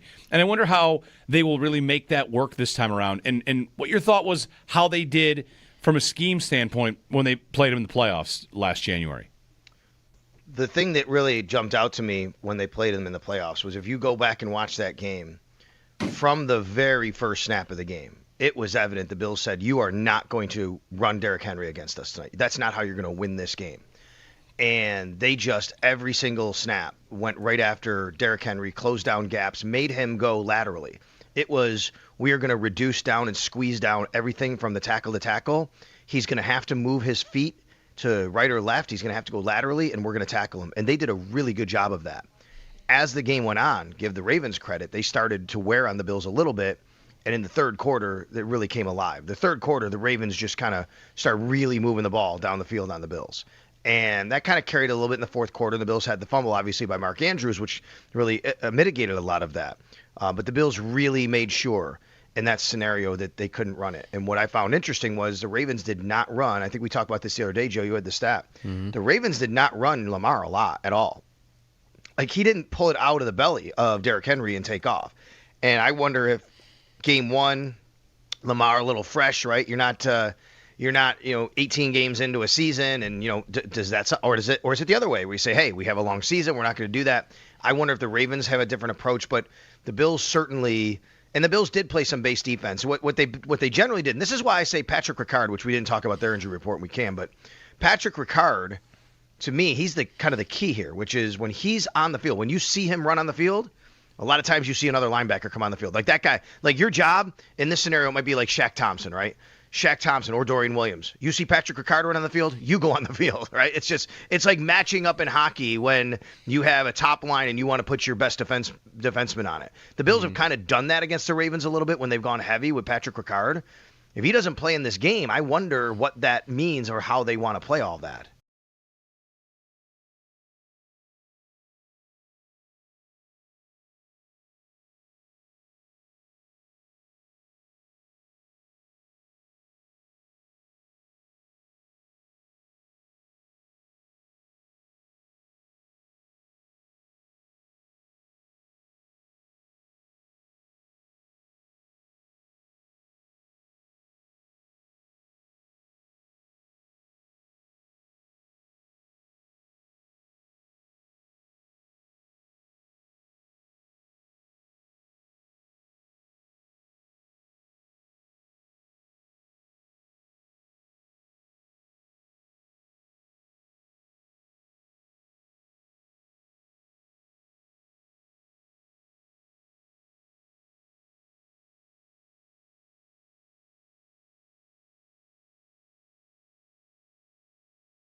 Football Friday on WGR. The Bills injury report from yesterday. No Tre'Davious White at practice for the second day in a row. He's looking less and less likely to play on Sunday.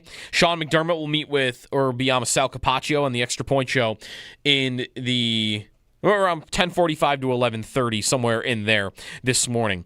And we'll see if he rules out White. Other players on the report, Tyler Bass did not practice with a hip and groin injury. The Bills signed Matt Prater, 41-year-old kicker, formerly of the Cardinals and Broncos, in case Bass cannot play on Sunday. Christian Benford upgraded to a full participant. Keon Coleman was still limited. To the Ravens and their injury report, still no Pat Ricard at practice, the Baltimore fullback. Isaiah Likely also not practicing, although every expectation is that he will not play. Jair Alexander was upgraded to being a full participant at practice, so he's in line to return on Sunday. The Barnes Firm Injury Report brought to you by the Barnes Firm. Injured for help, call 1-800-8-million. The Eagles win the NFL season opener 24-20. Eagles defensive tackle Jalen Carter was ejected before the first defensive snap for spitting on Dak Prescott. Elsewhere around the world of sports, Caitlin Clark announced she's out for the remainder of the WNBA season with a groin injury. Jesse Pegula loses to Arnia Sabalenka in the semifinals of the U.S. Open. Those are your Paddock Chevrolet sports headlines. Paddock Chevrolet celebrating 90 years of being your hometown dealership.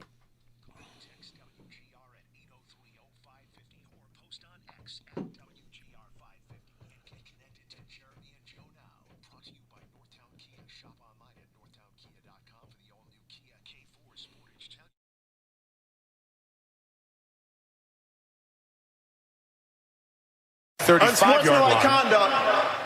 Defense number 98. Number 98's defense actions has disqualified him from the game. Whoa. 15-yard penalty. Whoa. Automatic. First down. So Jalen Carter, the focus and the star for the Eagles on the front line, out for the game before snap. Here he goes. He walks there in front of Dak Prescott. Did he spit? Did he spit on him? Then, a second later, something happened that changed us in a very deep and profound way from that day forward. He spit on us. And I screamed out, I'm it! So I was just reading about another famous spitting incident. Roberto Alomar. You might not remember this. This is a long time ago. Let Grandpa tell you a story. I know Roberto Alomar. Roberto Alomar spit on an umpire. Oh. Yeah, when he was at the Blue Jays. Okay. I think he was at the Blue Jays at the time.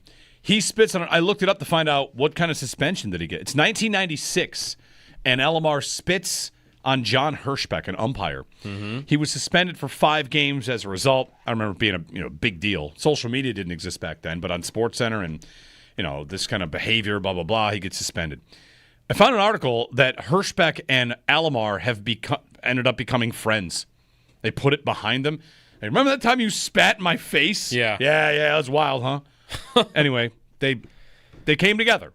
And I found a piece of ESPN from 2000 kind of commemorating that. What about the Bill Romanowski spitting Was incident? he suspended for what?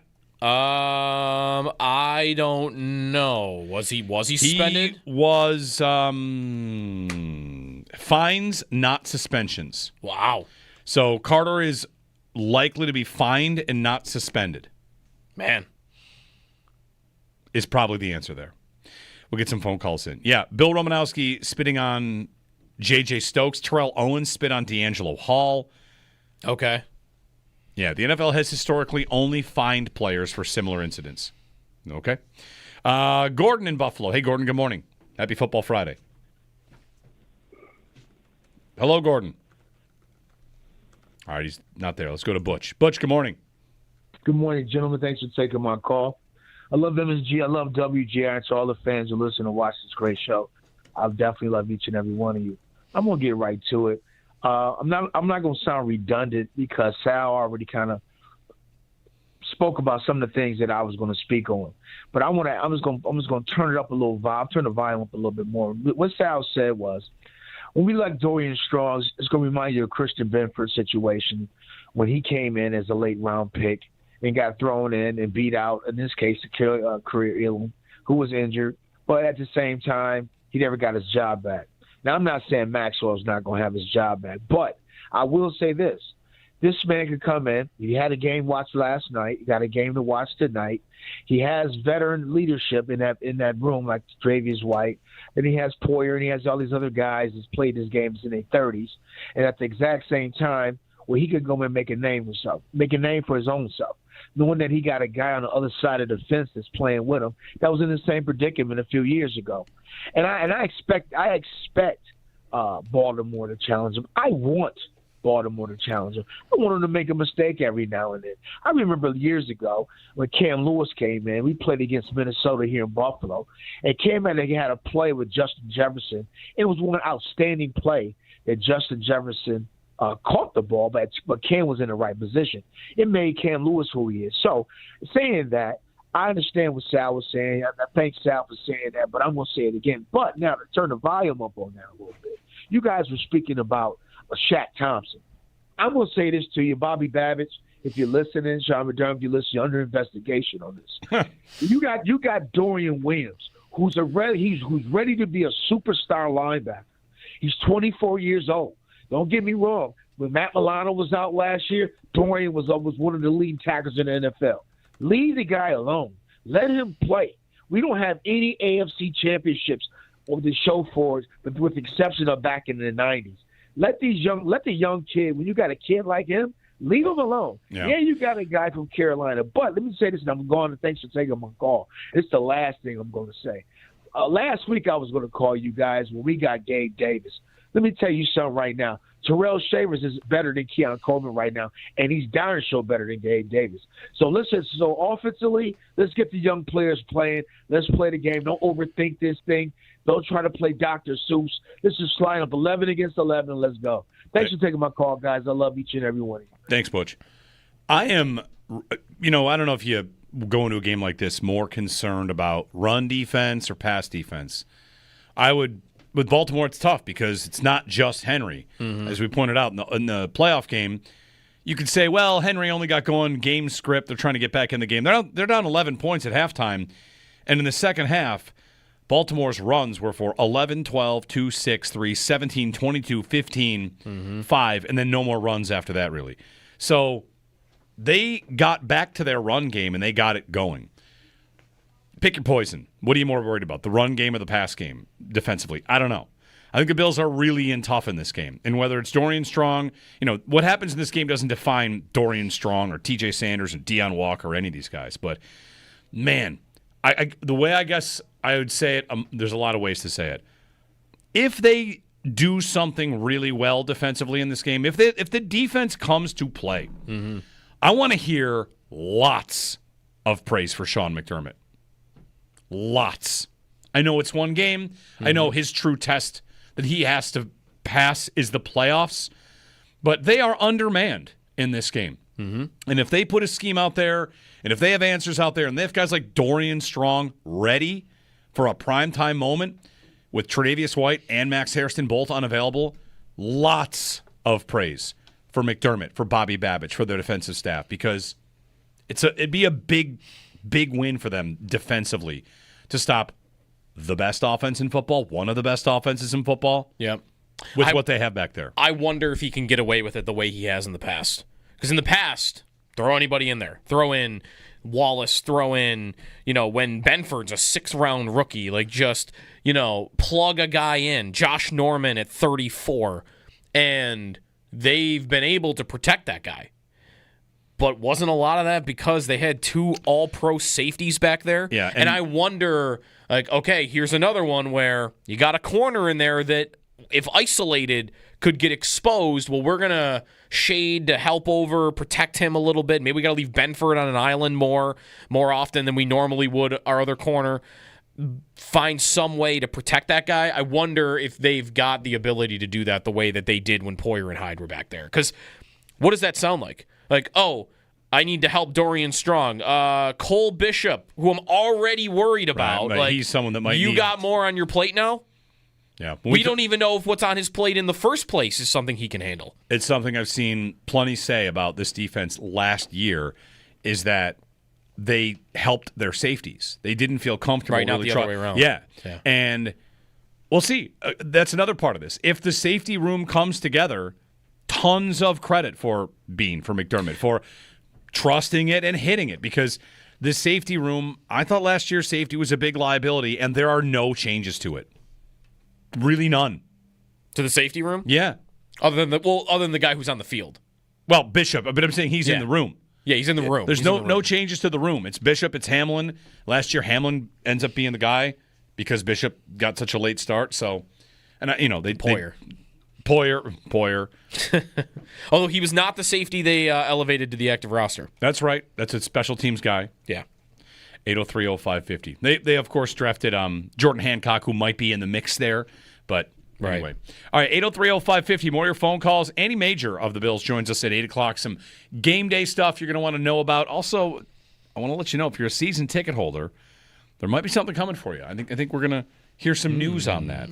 So, keep it in mind. That's coming up. Andy Major, 8 o'clock. Chris Brown, 8:30. Lots still to get to. It is a Football Friday on WGR.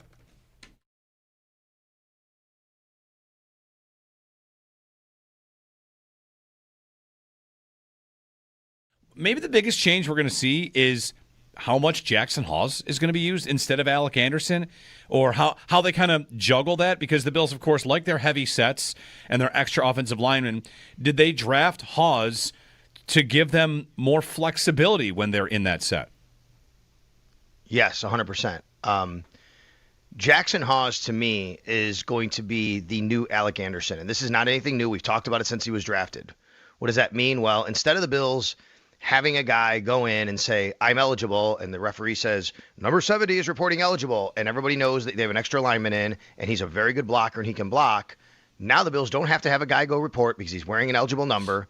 He can still do the exact same thing because he's, as Joe Brady said yesterday, by the way, the best blocking tight end they've ever evaluated. Think about that for a second. Yeah. He gets on the field, and now you can throw him a pass. And he has an 80s number. And not only is he eligible, like Alec Anderson would be, it's actually what he does. Like, he's a tight end, right? He's caught passes his whole life. And I do think that's the case. So what the Bills have always tried to do under Joe Brady, even Ken Dorsey, like just this philosophy they have as an organization, and I think Joe Brady has really leaned into it as much as he can, the Bills have tried to just dictate what you have to do on defense, right? Which is, okay, if we do this, you have to counter this way, and that's what we want, right? Like you talking about, Joe, how Taron Johnson says we invite teams to run. The Bills want to do that on offense. They want to say, hey, look, when we put this guy in the field, we know you have to put another linebacker, and that's what we want, so we're going to do that. When we don't have this guy in the field, we know you're going to have to put another DB, and that's what we want. I do think that, and I'm wondering if we even see like 3 tight end sets with Dalton Kincaid, Dawson Knox, and Jackson Hawes. Now, traditionally, you hear 3 tight ends, you're pounding the ball. That does not have to be what the Buffalo Bills do. They want to throw the ball to their tight ends and use those matchups to their advantage. And now they have a really terrific blocking tight end in Jackson Hawes. What they believe is and should be and is, but he had some injuries last year, a really good receiving target tight end in Dalton Kincaid, who can be a matchup problem. And a guy who's kind of in between, and Dawson Knox, who can kind of do a little bit of everything.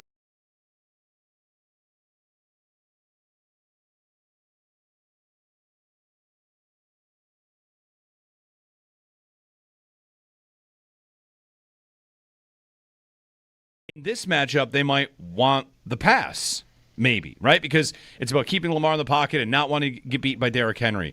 And I wonder how they will really make that work this time around. And what your thought was how they did from a scheme standpoint when they played him in the playoffs last January. The thing that really jumped out to me when they played him in the playoffs was if you go back and watch that game, from the very first snap of the game, it was evident the Bills said, you are not going to run Derrick Henry against us tonight. That's not how you're going to win this game. And they just, every single snap, went right after Derrick Henry, closed down gaps, made him go laterally. It was, we are going to reduce down and squeeze down everything from the tackle to tackle. He's going to have to move his feet to right or left. He's going to have to go laterally, and we're going to tackle him. And they did a really good job of that. As the game went on, give the Ravens credit, they started to wear on the Bills a little bit. And in the third quarter, it really came alive. The third quarter, the Ravens just kind of started really moving the ball down the field on the Bills. And that kind of carried a little bit in the fourth quarter. The Bills had the fumble, obviously, by Mark Andrews, which really mitigated a lot of that. But the Bills really made sure in that scenario that they couldn't run it. And what I found interesting was the Ravens did not run. I think we talked about this the other day, Joe. You had the stat. Mm-hmm. The Ravens did not run Lamar a lot at all.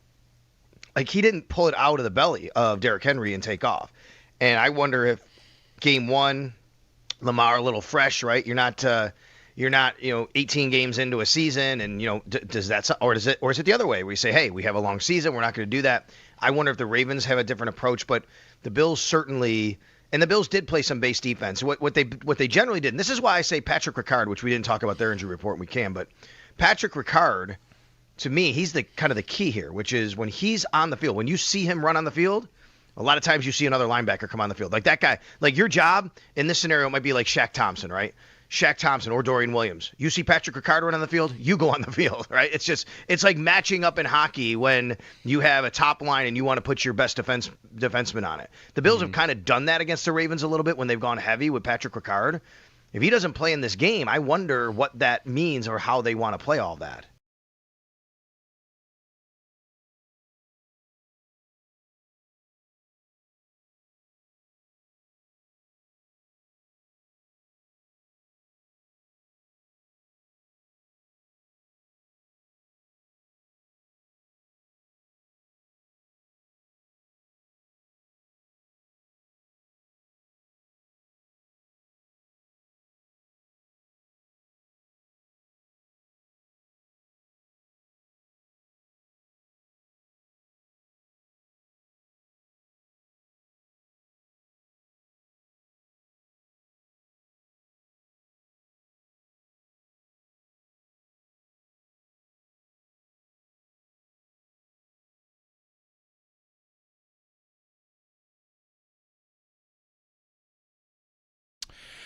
Time for the Barnes Firm Injury Report, brought to you by the Barnes Firm. Injured? For help, call 1-800-8-million. All right. Trey White, he's on the injury report with a groin injury. It's two not, no practices in a row after not practicing all last week. Like, I would not be hopeful at all that he plays. Also, Tyler Bass, not hopeful that he plays. And the Bills are not going to let Ray Davis kick in this game, so Matt Prater could be elevated from the practice squad as a result. Matt Prater, who played against the Bills in 2008. Yeah. He's old. He played, hold on. He could be the oldest Bill. Is he the Lions kicker that had the laser in his face? Or is he the Lions kicker? No, it would have been a Bills kicker that had the laser in the face. He kicks. Kyle Orton had a laser in his face. And Dan Carpenter, maybe? Dan Carpenter. Yeah. Is Matt Prater on the Lions during that game? 2014 to 2020, probably. Yeah. He's there with Troy forever. Anyway, good morning. Football Friday. Jeremy and Joe here on WGR. I'm reminded of the term woosah. Remember that? Woosah. I remember it being referenced, but I don't remember what it's from. Woosah. It's Gina in Delaware told us about it. It's from the movie Bad Boys, but also like it's a Baltimore thing. Right. It's woosah. You got the woosah energy. I guess they say it in Baltimore. Yep. You just say it to calm yourself down. So, Sunday night. Woosah. What do we do for that? Drink a beer. We jump through tables and we drink a beer. Basically. No, we call in, we vent. Right. We get it all out, I think is what we do. Speaking of which, Christian McCaffrey added to the injury report. Speaking of venting. Yeah. Come on. 2 years in a row? Real quick. Mysterious calf injuries for McCaffrey the day before the season starts. At least this wasn't the morning of the start of the season. What you're hearing is a man who has drafted Christian McCaffrey all over the place. Unbelievable. You've got a big McCaffrey portfolio? Yeah, I got a few. I've got a few shares. We don't even know whose backup is. At least like if you knew who the backup was to have, but they traded for Brian Robinson. And the other backup is Isaac Guerrero. Yeah. Good luck guessing which one that is. McCaffrey on the injury report. I had a fantasy draft last night. We always do it right leading into the game. And the McCaffrey calf injury news hit Twitter. And it's an auction draft. And I was thinking, boy, I hope nobody else has seen this. And sure enough, he got nominated. And he went for a decent price, like the normal price. Whereas if the individuals had all seen the McCaffrey calf issue, they might have backed off a little bit. All right. Yeah, they probably would have. Yeah.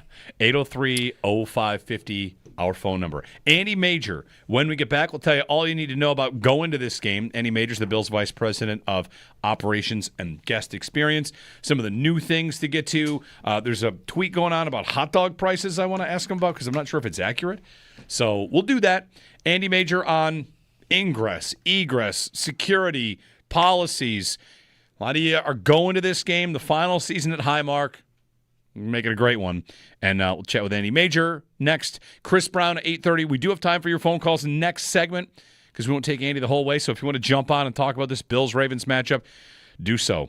We're here hanging out on a Football Friday, brought to you by Salino Law. Car crash, call Salino, call the 8s, and by Crosby's Pizza. Crosby's hometown fuel, game day ready since 1922.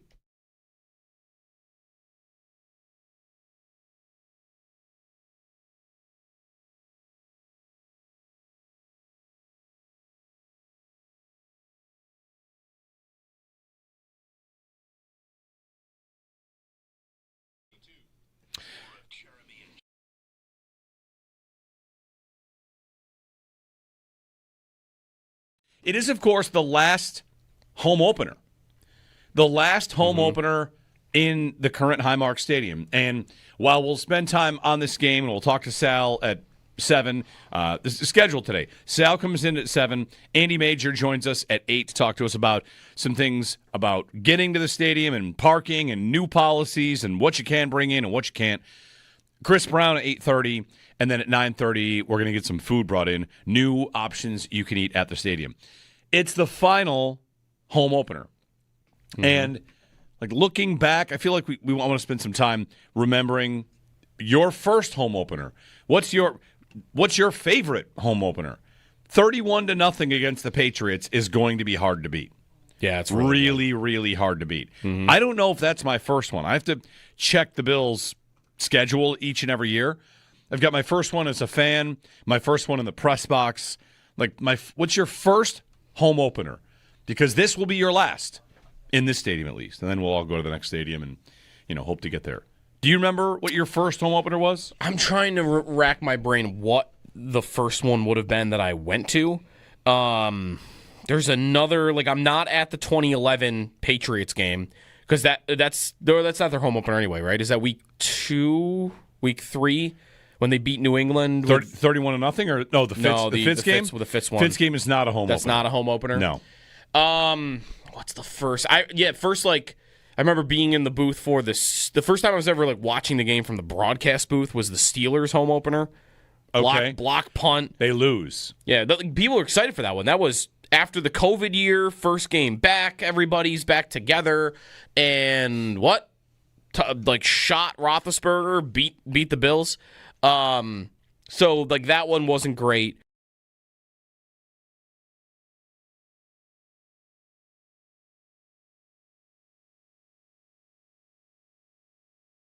In this matchup, they might want the pass, maybe, right? Because it's about keeping Lamar in the pocket and not wanting to get beat by Derrick Henry. And I wonder how they will really make that work this time around. And what your thought was how they did from a scheme standpoint when they played them in the playoffs last January. The thing that really jumped out to me when they played them in the playoffs was if you go back and watch that game, from the very first snap of the game, it was evident the Bills said, you are not going to run Derrick Henry against us tonight. That's not how you're going to win this game. And they just, every single snap, went right after Derrick Henry, closed down gaps, made him go laterally. It was, we are going to reduce down and squeeze down everything from the tackle to tackle. He's going to have to move his feet to right or left. He's going to have to go laterally, and we're going to tackle him. And they did a really good job of that. As the game went on, give the Ravens credit, they started to wear on the Bills a little bit. And in the third quarter, it really came alive. The third quarter, the Ravens just kind of started really moving the ball down the field on the Bills. And that kind of carried a little bit in the fourth quarter. The Bills had the fumble, obviously, by Mark Andrews, which really mitigated a lot of that. But the Bills really made sure in that scenario that they couldn't run it. And what I found interesting was the Ravens did not run. I think we talked about this the other day, Joe. You had the stat. The Ravens did not run Lamar a lot at all. He didn't pull it out of the belly of Derrick Henry and take off. And I wonder if Game 1, Lamar a little fresh, right? You're not 18 games into a season, and does that, or is it the other way where you say, hey, we have a long season, we're not going to do that. I wonder if the Ravens have a different approach, but the Bills certainly, and the Bills did play some base defense. What they generally did, and this is why I say Patrick Ricard, which we didn't talk about their injury report, and we can, but Patrick Ricard, to me, he's the kind of the key here, which is when he's on the field, when you see him run on the field. A lot of times you see another linebacker come on the field. Like that guy, your job in this scenario might be like Shaq Thompson, right? Shaq Thompson or Dorian Williams. You see Patrick Ricard run on the field, you go on the field, right? It's like matching up in hockey when you have a top line and you want to put your best defenseman on it. The Bills have kind of done that against the Ravens a little bit when they've gone heavy with Patrick Ricard. If he doesn't play in this game, I wonder what that means or how they want to play all that.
Bills and Ravens. Sunday Night Football, Week 1, 2 days away.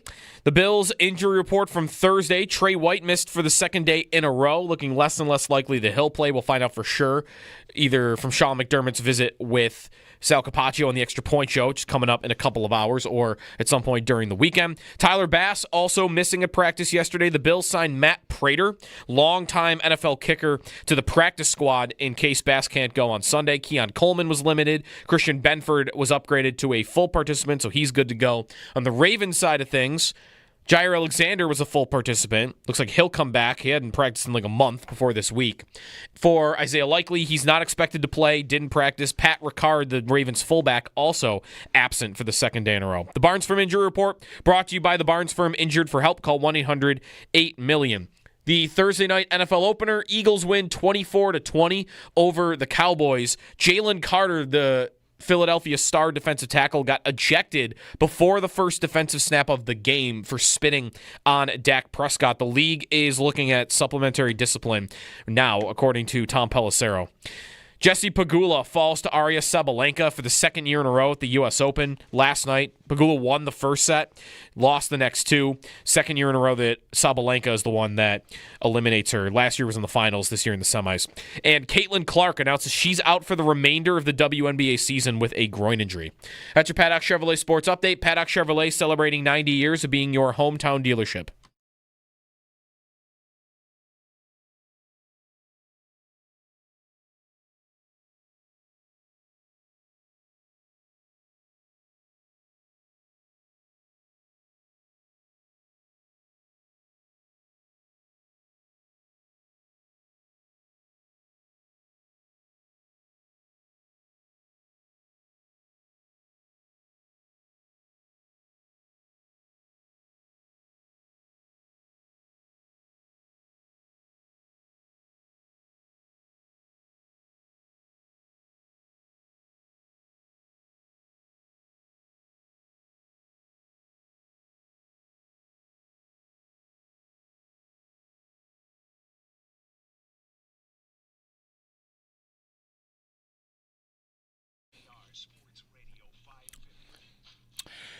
Happy Football Friday.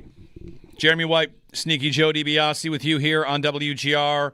We'll be here for Football Fridays for months. And months. Presumably. It is Football Friday, and it is brought to you by Salino Law. Car crash, call Salino, call the 8s, and by Crosby's Pizza and Subs, Crosby's Hometown Fuel, game day ready since 1922. It's not just any season. It's the last season at the current Highmark Stadium. Next year, we'll have a whole new set of routines to learn and get to, but how things change and what to expect this year. For that, we bring in Andy Major of the Buffalo Bills, Bills Vice President of Operations and Guest Experience. Andy, good morning. Happy football season. Good morning, guys. How are you doing? We're good. We're good. Excited to get to Highmark for the final home opener in the current version of Highmark Stadium. And, I'm always excited to get there and kind of look across the street, Andy. As you guys plan out this year, how often are you in meetings to talk about the rollout of what next year's game days will be? Yeah, we're in a lot of meetings all the time. I feel like, it's never ending. There's so much going on across the street. As you guys have seen it and our fans have seen it through the first few events we've had here this year. Stadium's going up fast. It's really moving along.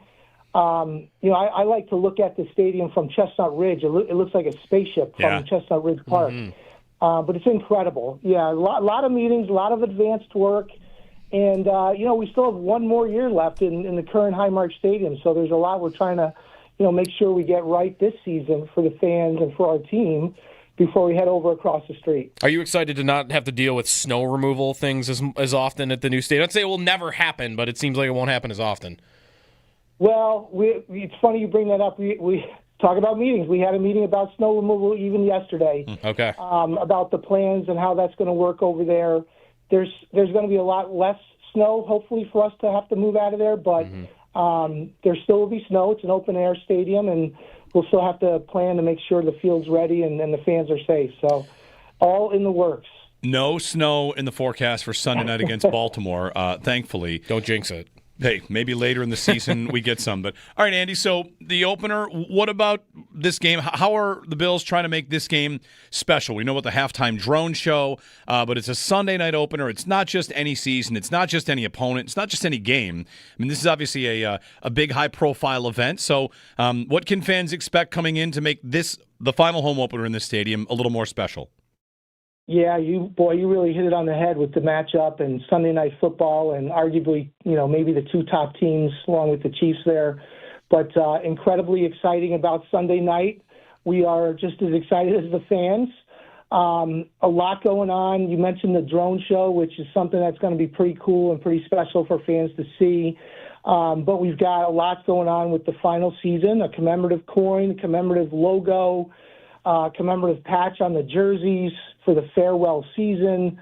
A lot of these things will be available in the Bills store. They're doing a commemorative coin for the last ever home opener in the stadium, and that also will be available for fans inside the team store. Commemorative souvenir buckets of popcorn and merchandise and cups. And one really cool thing I think the fans are going to want to really be a part of. At the end of the first quarter, we're going to do a panoramic photo of the entire stadium. Everybody who's in their seats, anybody who's out on the field, there'll be a panoramic photo taken at the end of that first quarter to kind of commemorate the last ever game in Highmark Stadium, the current Highmark. And then fans can tag themselves online once that's up online. And even 3 days later, I think it's 3 days later, it'll be available in the team store as well. So that might be something pretty cool for us to all be involved. You guys will have to get out of that press box and out of your seats and make sure, you're waving and you're in that photo. It'll be a lot of fun. I'll be in a seat. Andy, that's not the first time you guys have done this. Like the term gigapixel comes to mind or something. You've done these photos before? I remember a Miami game, Andy, but maybe you've done them even more than that. Yeah, good call. We actually did this a number of years ago. I was talking with our marketing folks, and it went over really well. The fans really liked it. It was a kind of a unique thing back at that time. I think it's approaching almost a decade that we've done this. Yeah. And now with the technology, oh my gosh, the technology would be so great. You'll really be able to zoom in and see yourself pretty clearly in that photo. So it's going to be something special. So that's end of the first quarter. Is there an in-stadium announcement for the moment it happens, or is a sweeping panorama happen for 30 seconds? Yeah, I think we're going to have some kind of a PA announcement, a little reminder to the fans. We're really excited about that one. I think that'll come out really great. I still have the one from when we did it years ago. It's hanging up in my office. I'm looking at it right now as we speak. Yeah. So it'll be a great commemorative item, I think, for fans to remember the home opener. Very cool. So that's the end of the first quarter, and then halftime, the drone show. Entry this year, any new policies? Sometimes things come down from the league. Sometimes it's a team change about gates or points of entry. What should fans know about that for this year when they're walking in? Yeah, guys, I mean, pretty similar to what we've seen in the past. Last year, we did add some new walkthrough magnetometers at our gates 5 and 6. This year, we're adding those same new walkthrough magnetometers at gate 2, and we'll have some, spaced out in some other areas. So we're using these as our kind of dry run, test run before we head into the new stadium. But these are called CHEA open gates.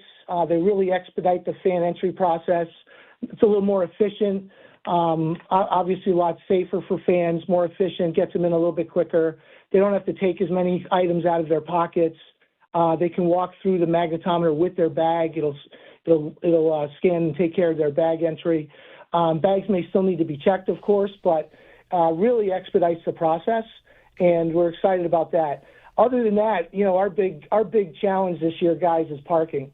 We lost almost 1,000+ spaces because of the construction project this year, and we've worked really hard to offset the loss of those spaces with the Erie County, with ECC, even with our parking partners, Premium Parking, the Sheriff, DOT, et cetera. We worked with a lot of different folks to try to add more spaces back, and we're doing that. So we're going to have a lot of additional parking spaces at ECC South. So if fans don't have a parking permit through the Bills or possibly a parking permit through one of the neighborhood lots, and they're just kind of showing up, we recommend ECC as, a really good fallback for fans this year. Are those lost spots mostly on the side of where the stadium is being built? Yes, they exactly are. So the north side, it was the old Lot 4, guys, and it's this year in the new stadium. It'll be, you might have heard us refer to it as Family Circle. Mm-hmm. So the new Family Circle for the new stadium, where the old Lot 4 used to be, is the area we lost for this final season. Are traffic patterns affected at all, or will those be the same this year, or any effect to that due to the construction? No, you know what? The traffic patterns should be very similar, and that's I think the good news for fans. Our fans have been great. I'll be honest, this has been a very stressful few years of the construction project, trying to make sure, we're doing everything we possibly can to help our fans park, to get around. Last year we were a bit nervous about losing the other parking lot we lost and how that was going to work with our fans. And, we asked our fans, and we're asking them again this year, please have an advanced parking plan, carpool to the best of your ability. I think last year the fans did that. We saw it. And I think for the most part, the ingress, the arrivals, fans were able to find parking in the neighborhood lots. Our partners in ACC and the neighborhood lots, the neighborhood lot owners, they've been great. Whether it's even opening up even a few extra spaces here and there makes a big difference. So big season for us ahead, but we think the fans will, do the same thing. They're going to find their spots. They're going to have a plan, and they'll carpool the best they can. I think they see what we're talking about. Huge project across that street. It's exciting, but it's also, hey, we still have a season here. We still want to be at these amazingly exciting games with the Buffalo Bills as one of the contenders for the Super Bowl, and they want to be able to enjoy their tailgating and get into that game as easy as they can. Andy, once inside concessions, we saw a graphic going around yesterday about expensive prices of hot dogs, and someone ranked hot dogs from 1 to 32, and without checking all of the 32 teams in the league and their hot dog prices, I don't know how accurate the graphic was. It did place the Bills as having the most expensive hot dog. Is that report accurate? Yeah, so we'd love to clear the air on Hot Dog Gate. All right, but we got a gate. Hot dogs were in the neighborhood of $6.75 last year. So even our footlongs were $9. So we sell a great Salem hot dog, hot, delicious, and the price is basically around NFL average. So yeah, those prices, I'm not sure where that came from, but we saw that too, and we're kind of shocked that we were right at the top of that list. But yeah, definitely not factual. All right, well, that's good. That's good to know. Also, when it comes to season ticket holders and what they might be expecting, like commemorative stuff, should they expect anything coin in this game? Anything throughout the season? Anything coming their way for more ways to commemorate the stadium? Yeah, I appreciate you asking that one. We are doing a very special and unique season ticket member gift. It's actually on the way now. If fans haven't gotten it yet, they should get it any day here, the next couple of days. I wouldn't, I'm not going to say exactly what it is, but I would tell you, I've seen it. I love it. I think it's unique. I think it's very special. I think the fans will really, really like it. I think it's something that, they'll keep forever, honestly. But what's another cool thing about that, Dion Dawkins did some special deliveries of that to kind of help us kick that off. So that might even hit today on our social media sites for fans to get a sneak peek. All right. Very good. What about end of season? I know fans have asked us a lot about this, and I know you've got the question too about, I don't know about seats being taken home, but things from the stadium when it closes that season ticket holders or other fans can This might be a follow-up. Buy. Can you chop the bleachers into pieces? That's what I mean. Is that going to happen? It's not like an arena where you could just take all the seats out. Like there's long bleachers across in a lot of the stadium. No, hey, guys, that's a really great question, and that's something we've been working on, I'll be honest, for almost 2 seasons now. We've done a lot of research with stadiums that have closed down, teams that have moved. We've talked to a lot of their operations folks, a lot of their security folks, and, we want to have an advanced plan with our seats, our turf, the elements within the stadium, We've worked really closely with Erie County and a few other partners to really roll something special out for the fan base. So I don't have all the details now to share, but there'll be something coming in the next few weeks here very shortly that I think the fans, our season ticket holders, they're all going to get very excited about. But I will say, we are concerned about the security around that situation. We've amped up our video surveillance, our security, our undercover security. We know fans are going to get excited and they're going to want to remember this stadium, and we're trying to be proactive with that to share, here's the plan, guys. You don't have to, try to break seats and steal stuff off the walls, that kind of thing. We're going to have a program for you to do it the right way. And by the way, we need those items in place because we have a full season ahead, and we have hopeful playoff games in January. So we want to keep the stadium intact. So don't take the memorabilia into your own hands, is what you're saying, basically. Please, and thank you. All right. Yeah. Andy Major joining us here on a Football Friday. Andy, thanks for the time, and best of luck this season. I'm sure we'll talk again before it's through. Hey, guys, really, really appreciate it. Thank you very much, and go Bills. Have a great weekend. Thanks, Andy. Thanks, Andy. Andy Major, the Bills Vice President of Operations and Guest Experience. Coming up at 9:30, we're going to get some of the new food items that are coming in. Excited about that. Oh, that's 1 hour. Yeah. I didn't eat anything this morning. Perfect. Although I really never eat Good plan. breakfast. So he mentioned Deion Dawkins is doing a social media rollout of this gift, this season ticket holder gift that fans are going to get. There's also an event coming up I wanted to tell you about. There's going to be a watch party week 2. So next week the Bills play the Jets, right? Mm-hmm. And in partnership with Deion's Dreamers, there's going to be a watch party at the, what is it here? At like the Richardson Complex, 444 Forest Avenue. Okay. So you can basically go and there'll be food trucks. It's family-friendly, kids, dogs, anything. Food trucks, a lot of food trucks.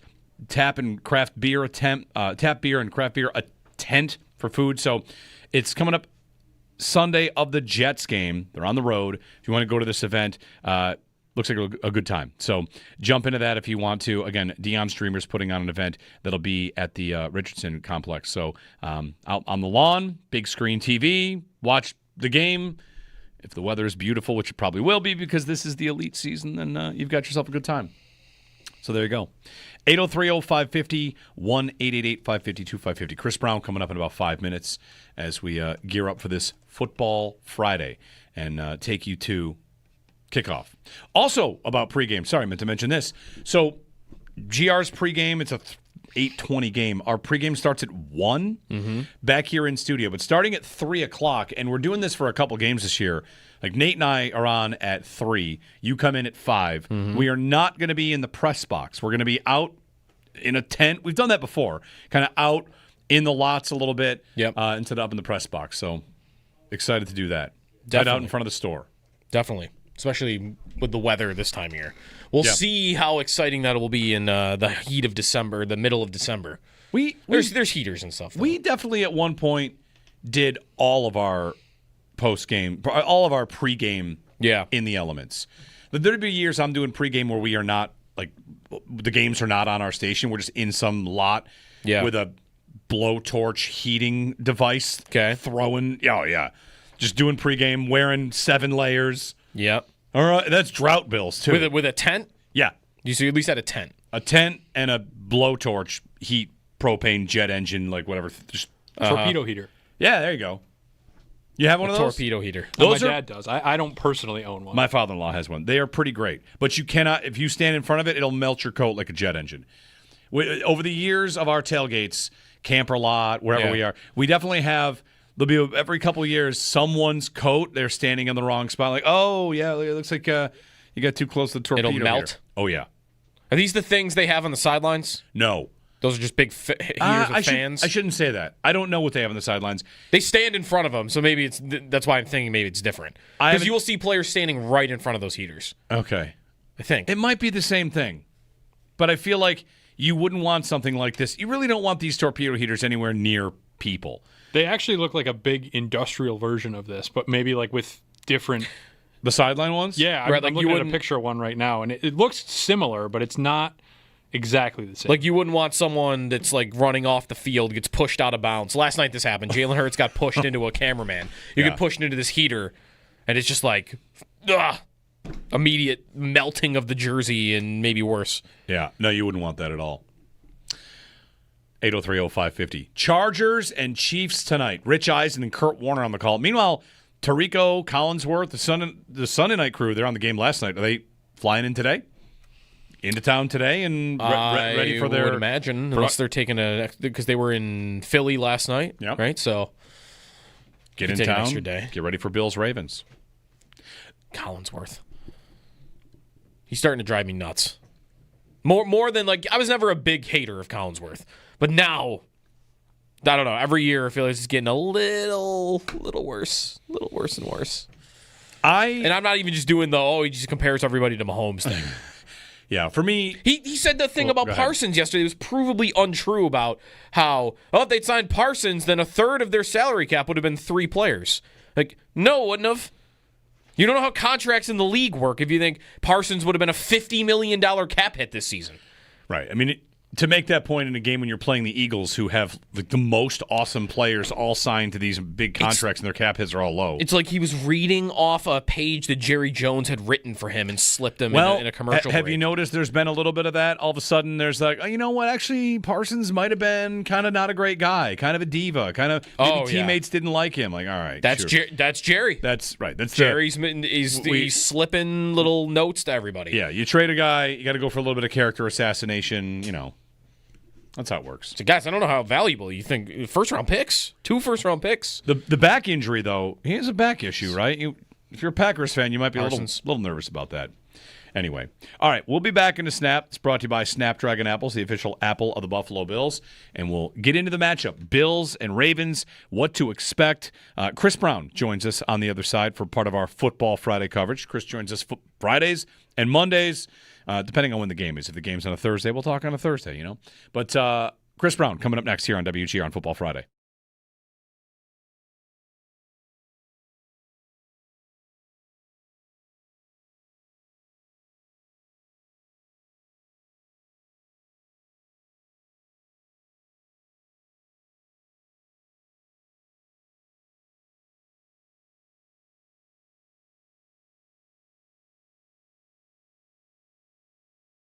Maybe the biggest change we're going to see is how much Jackson Hawes is going to be used instead of Alec Anderson, or how they kind of juggle that, because the Bills, of course, like their heavy sets and their extra offensive linemen. Did they draft Hawes to give them more flexibility when they're in that set? Yes, 100%.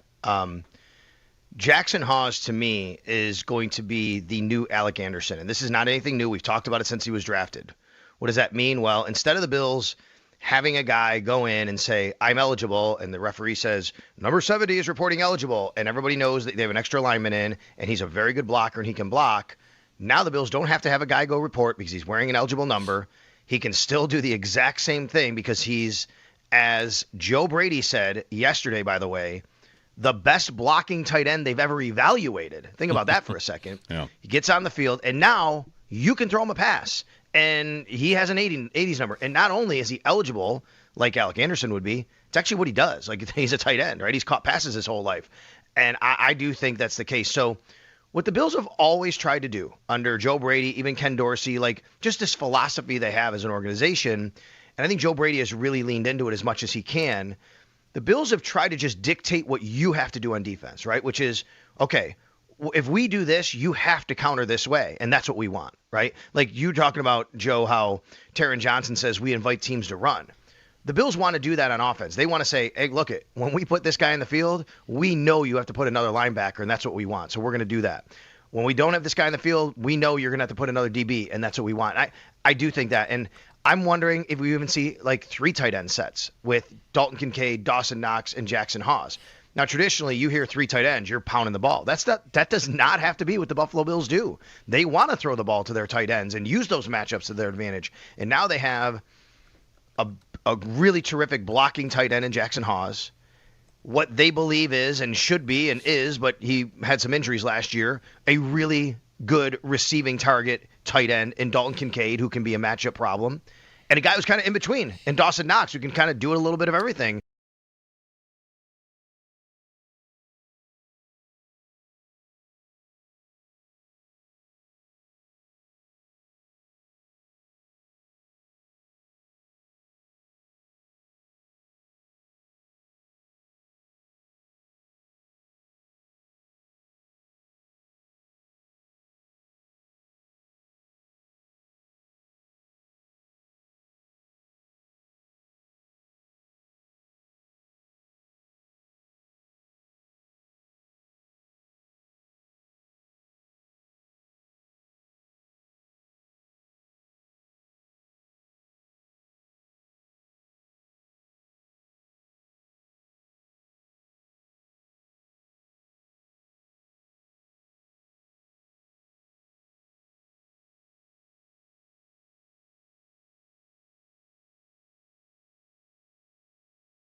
Football Friday on WGR. The Bills injury report from yesterday. No Tre'Davious White at practice again. It looks less and less likely that he'll play on Sunday. Find out for sure. Sean McDermott meets with Sal Capaccio on the Extra Point Show coming up in a couple of hours. Keon Coleman was limited at practice yesterday. Christian Benford was upgraded to a full participant.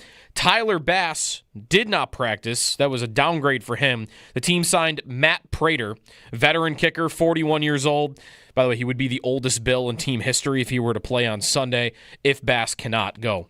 For the Ravens, Jair Alexander was upgraded to a full participant. Fullback Pat Ricard was not at practice. The Barnes Firm Injury Report brought to you by the Barnes Firm. Injured for help, call 1-800-8-million.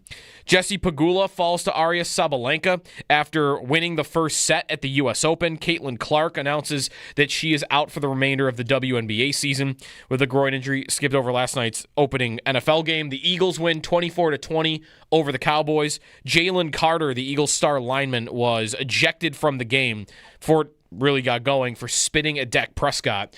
And Tom Pelissero reports the NFL is looking at supplementary discipline potentially for Carter. Those are your Paddock Chevrolet sports headlines. Paddock Chevrolet celebrating 90 years of being your hometown dealership.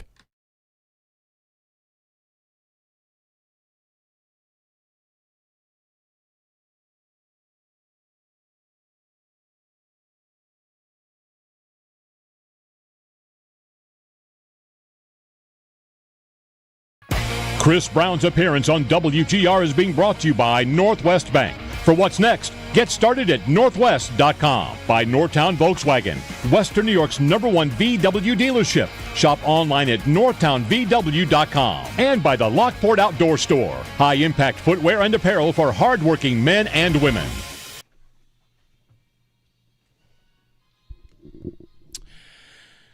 Football Friday here on WGR, getting ready for Sunday Night Football.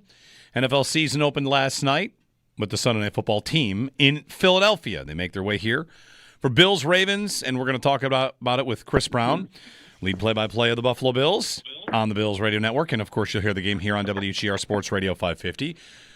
Brownie, good morning. Welcome to another exciting season. And, one of these years it's going to be the year. Why not this one, right? I'm on board. Let's do it. That's right. Right? It's just that easy. Yeah. Let's hope. Well, the matchup right out of the gate is not an easy one. Every team's an NFL team. You're tough matchups, but Baltimore presents a lot of challenges. These two teams met in the playoffs last year, close game. And I wonder, I feel like Bills fans are eager to see this new look defense, but they kind of have to wait a little while to see the new look defense because they really are missing a bunch of pieces in this opener, this big test. Yeah, Tre'Davious White not trending upwards, at least not yet. You can cross your fingers for today, but hasn't been able to practice. It certainly was a good sign that Christian Benford practiced fully yesterday. Hopefully he can follow that up with another full day of practice today, and then he should be available for the game. But, yeah, it's been a little disjointed on the back end due to lack of player availability because of injury, and I think the pressure is going to be on the defensive line to take some of the heat off of the back end and get some pressure on Lamar Jackson, force him into some hurried throws, and really, stop the run to set up long down and distance situations. So the onus is on, the heavily invested defensive front, 3 new free agents, 2 of which aren't available due to suspension, and then 3 new draft choices. That's where the pressure lies, I think, guys, in this one to take the heat off the back end, which might be a little shorthanded. How much of that is up to Bosa for you, given that a couple of the other guys are rookies, unless you've seen one of those rookies that makes you think that, right out of the gates, we should expect that player is going to be performing? Yeah, I think when you come in with a resume like his, there are expectations. Injury history, put that on the side. The guy is a preeminent pass rusher, and they're expecting him to be that for them this year. It feels like he's been around forever, and, he's only 29. When the Bills signed Von Miller, he was 32, going on his 33rd birthday. This is a younger player. Yes, he has an injury history, but I think everybody's hopeful that, he can put a good, healthy season together, and if he does, you're expecting double-digit sacks from him. So, yeah, I think they're expecting an early and noticeable impact. To the defensive line on the interior, you have some returning vets, Daquan Jones, Ed Oliver. With Sanders and Deion Walker, what do you feel like should be expectations for them early here? I feel like with Walker, he's really impressed in camp just because the injury coming in, maybe people had a bit of just a realistic how long it might take him to come back. But the fact that he got kind of cleared full go and has really flashed in the preseason, I feel like Walker is, I don't know if ahead of schedule would be the right way to say it, but I'm eager to see him out there along with Sanders, of course. Yeah, they've got a lot of learning to do, and I think they'd tell you that if you asked them. They're not going to have it all figured out, especially in week one against an opponent of this caliber. There might be some times where they get fooled on a play, or they over-pursue, or they don't recognize a screen when it's coming.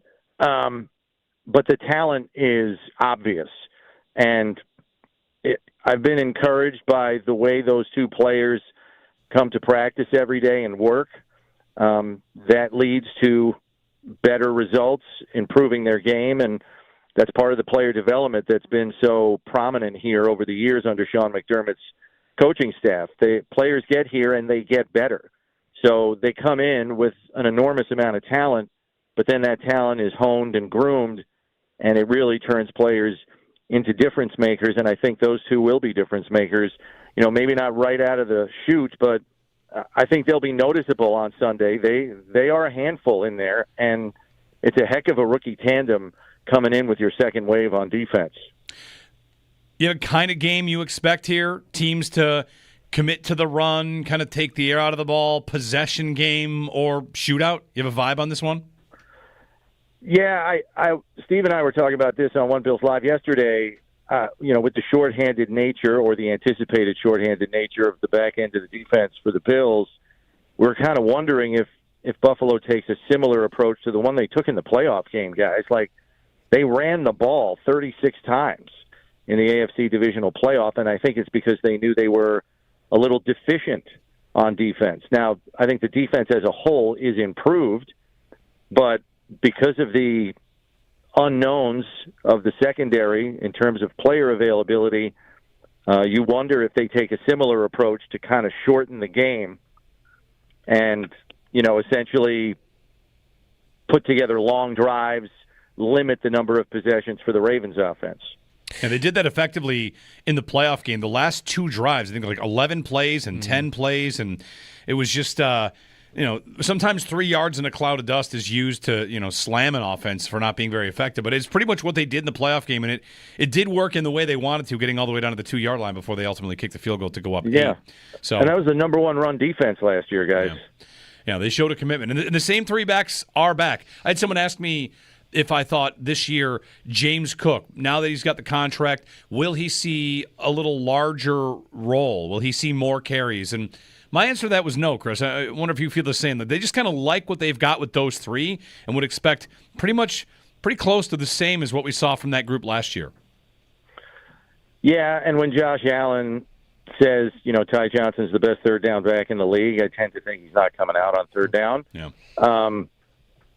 So I do wonder, though, does Joe Brady find a more creative way to incorporate James Cook into the third down package? Maybe he's split out wide. Maybe they have split backs and Ty stays in for protection and James, goes out on a check down route or whatever it is. Because I think it was unfortunate that with the team down by 3 with 2 minutes left in the game in the AFC Championship game, that James Cook was not on the field when he was one of the most dynamic weapons that was working in that game. I understand you have certain personnel for certain situations, but, it's the AFC title game. Get James on the field in some capacity. I'm curious to see if Joe Brady gets a little more creative and decides to utilize him in a different way on third down. Yeah, the other thing that happened in that playoff game was they didn't take any shots down the field after there was one on the first drive, but they didn't need to. And it kind of played into their strategy was they're going to make mistakes, we're not going to. So Coleman doesn't really have much in that game, or Cooper or Hollins either.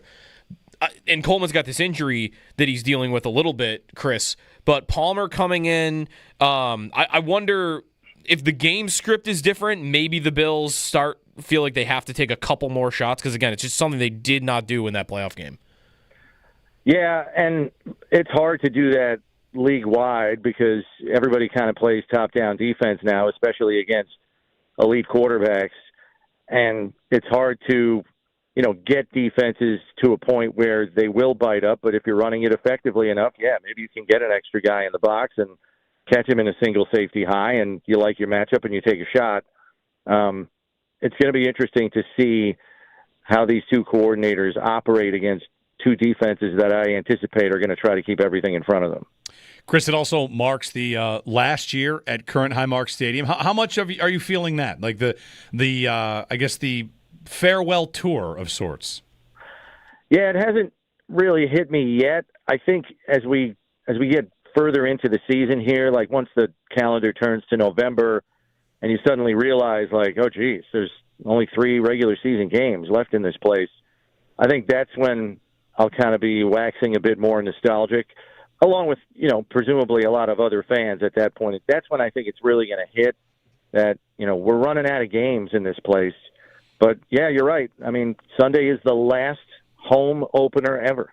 Do you have a favorite home opener? I think it's always going to be 2003 for me. Patriots 31-0. 31-0. Brady with 4 interceptions. Nate Clements with an absolute lights-out hit on Brady in that game. I could still see Sam Adams running to the end zone, high-stepping in the last 3 yards, doing a little strut there. And I know I've told you guys this before. That is still the loudest I have ever heard that stadium. I mean, that's back when the press box was at midfield. Yep. And the glass on the press box was literally vibrating because it was so loud. I just love... That's probably mine. Yeah, I just love that inside of a cheer for a pick six, when it's caught by the big man, you can kind of hear the gasp of the crowd. It's like, oh my, it's him! Let's see if we can get He's this running. Yeah, look at this. And he might make it. Yeah, right. It's joy and disbelief at the same time, so... All right, Chris Brown joining us here on this Football Friday. Chris, thanks for the time. Enjoy the game, and we'll chat about it on Monday. We'll wrap it up. All right, we'll see you guys out there Sunday. Yep, Chris Brown, play-by-play man of the Bills. Of course, you can hear him on One Bills Live. Football Friday. Chris Brown's appearance on Football Friday is brought to you by Northwest Bank. For what's next, get started at northwest.com. By Northtown Volkswagen, Western New York's #1 VW dealership. Shop online at northtownvw.com. And by Lockport Outdoor Store, high-impact gear for hardworking men and women. One quick note here. We owe you who's got to get results. We talked to Andy Major in the 8 o'clock hour. 8 o'clock, so we're going to, throughout the football season, do Who Needs to Get Results, brought to you by Dan Chacha Attorneys. Who needs to get results? It's Dan Chacha. Don't worry, Chacha's gotcha. And as we kind of lay that out with Chris there, someone on defense, whether it's the front, someone's got to make life tough, because I think we're all kind of feeling this defense that we're waiting to see the next version of it. It's missing key pieces, suspensions, injuries, and going to be pieced together. The defense going to have to find a way to get their stops, and I'm a little nervous about coming in Monday and people calling saying, like, they gave up 32? Fire McDermott. Like, he's got as tough a task as maybe anyone in the league this week. Would that be unfair? You have so many pieces missing on defense for week 1. Yeah. And you're not playing the Dolphins. You're playing a multi-dimensional force. So it's a total pick your poison offense. Yep. And you're at home. The idea of stopping everything, even the playoff game was an example of this. You are not going to stop everything. Yep. You got to pick which thing you're going to kind of let them have. So someone on the defense got to do it. Got to get results. It's brought to you by Dan Chacha, Injury Attorneys. Don't worry, Chacha's gotcha. All right, 803-0550, our phone number, 1-888-550-2550. Open phone lines pretty much the rest of the way. We'll get your calls in. SCAF, the Super Great American Football Friday Frenzy, and much more to come here on Football Friday on WGR.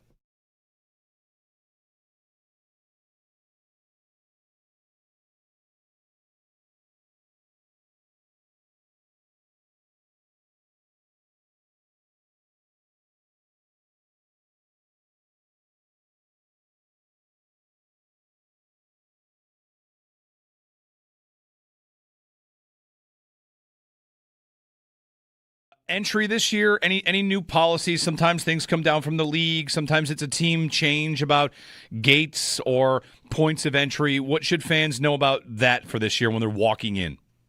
Yeah, guys, I mean, pretty similar to what we've seen in the past. Last year, we did add some new walkthrough magnetometers at our gates 5 and 6.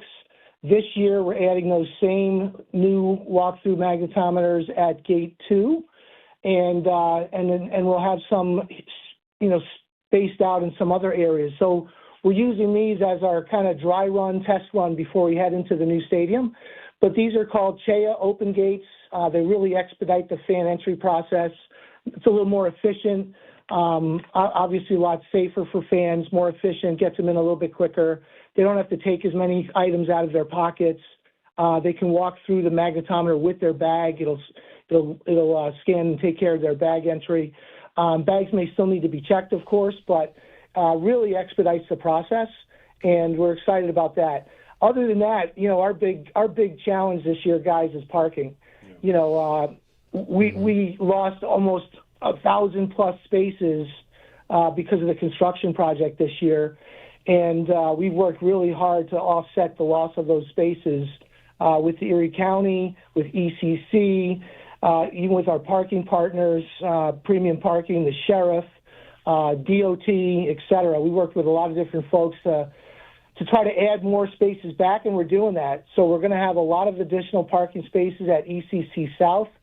So if fans don't have a parking permit through the Bills or possibly a parking permit through one of the neighborhood lots, and they're just kind of showing up, we recommend the ECC as, a really good fallback for fans this year.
Something. Their defense had a 3-and-out. Reward them for it. Intercepted. Picked off right side. Here goes Big Sam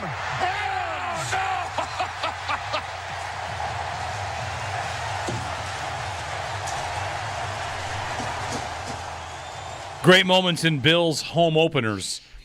Remembering that play with Chris Brown moments ago. We just watched the highlight, and there are a lot of little highlights within the highlight, including Drew Bledsoe going over to Adams and putting his arm like he's carrying him off the field, and Adams pushing him away. Joe also found that Sam Adams had another thick six in his career. He did. With Seattle. 98 Seattle against Troy Aikman. And Adams, in that play, we have since discovered he has a signature high step. He does. Hand behind the head. He did the same high step with the Bills. Yeah. This guy had 2 pick sixes, and he had this move ready. 5 years apart. He knew. Like, I guess maybe he would have done it more. Yeah. Vintage. Beautiful stuff. He knew. I guess he just knew coming into the league. And if I ever get a touchdown. The coach, get the ball in my hands. Yeah. Like, would TJ Sanders know right now, like, what he would do if he had a pick six? Let's get a bet board. Let's get something on the bet board right now. You want yes or no, Deion Walker gets a pick six in his career? In his entire career? I would say no. It's unlikely, right? For any tackle to get unlikely. a pick six. Tough, but yeah. Anyway. Gina in Delaware. Hey, Gina, good morning. Good morning. Good morning, everybody. Happy Football Friday. And I just want to say I'm feeling the love. I'm riding this wave with you all here in Ravens country. Believe me, I'm supporting you pride over here. I am keeping my eye on this year. My big happenings need to be seen from Kincaid and Coleman. That's who my eyes are. I'm excited this year for Josh, maybe a little bit mature Josh, but certainly a Josh that wants to run that ball down your throat, that wants to get that hunger, and that wants to win. I heard you all play my voice through the segment, and yes, the joy and the pain, but I'm done with the pain. I'm going on 60 years old next year. I need to win a Super Bowl. So this is our year. Let's do this, and I feel your energy of the stadium.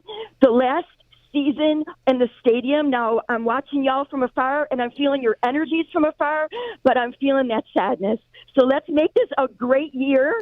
And a shout out to Joe at Dash's parking lot who saw my truck and put 2 and 2 together and said, hey, aren't you the girl that calls Jeremy and Joe? So shout out to Joe. Shout out to everybody in Buffalo, and let's get it. Go Bills. Gina, give us a woo-saw. Woosah. No woosah today, guys. No woosah? There is no woosah. But as the season goes on, I will try to woosah. But today, let's get it. Let's feel the energy and go Bills. Thanks, Gina. Yeah, woosah is to calm you down. So, like, if they lose Monday, it's woosah. Woosah, right? Relax. Thanks, Gina. Now it's football season.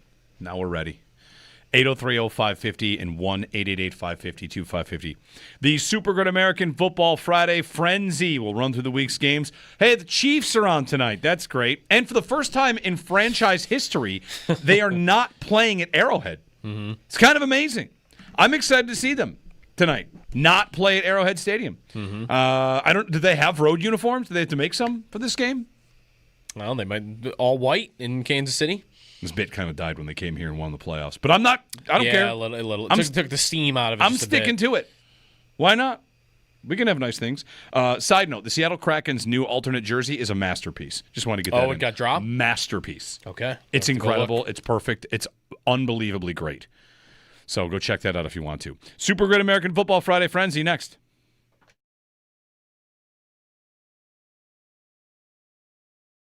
In this matchup, they might want the pass, maybe, right? Because it's about keeping Lamar in the pocket and not wanting to get beat by Derrick Henry. And I wonder how they will really make that work this time around. And what your thought was how they did from a scheme standpoint when they played him in the playoffs last January. The thing that really jumped out to me when they played him in the playoffs was if you go back and watch that game, from the very first snap of the game, it was evident the Bills said, you are not going to run Derrick Henry against us tonight. That's not how you're going to win this game. And they just, every single snap, went right after Derrick Henry, closed down gaps, made him go laterally. It was, we are going to reduce down and squeeze down everything from the tackle to tackle. He's going to have to move his feet to right or left. He's going to have to go laterally, and we're going to tackle him. And they did a really good job of that. As the game went on, give the Ravens credit, they started to wear on the Bills a little bit. And in the third quarter, it really came alive. The third quarter, the Ravens just kind of started really moving the ball down the field on the Bills. And that kind of carried a little bit in the fourth quarter. The Bills had the fumble, obviously, by Mark Andrews, which really mitigated a lot of that. But the Bills really made sure. in that scenario that they couldn't run it. And what I found interesting was the Ravens did not run. I think we talked about this the other day, Joe. You had the stat. The Ravens did not run Lamar a lot at all. Like, he didn't pull it out of the belly of Derrick Henry and take off. And I wonder if game one, Lamar a little fresh, right? You're not 18 games into a season, and does that, or is it the other way where you say, hey, we have a long season, we're not going to do that. I wonder if the Ravens have a different approach, but the Bills certainly, and the Bills did play some base defense. What they generally did, and this is why I say Patrick Ricard, which we didn't talk about their injury report, and we can, but Patrick Ricard, to me, he's the kind of the key here, which is when he's on the field, when you see him run on the field, a lot of times you see another linebacker come on the field. Like that guy, like your job in this scenario might be like Shaq Thompson, right? Shaq Thompson or Dorian Williams. You see Patrick Ricard run on the field, you go on the field, right? It's like matching up in hockey when you have a top line and you want to put your best defenseman on it. The Bills have kind of done that against the Ravens a little bit when they've gone heavy with Patrick Ricard. If he doesn't play in this game, I wonder what that means or how they want to play all that.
Bills and Ravens on Sunday Night Football. We're 2 days away from the season opener. No Tre'Davious White at practice yesterday, and it's looking increasingly unlikely that he will play in the opener.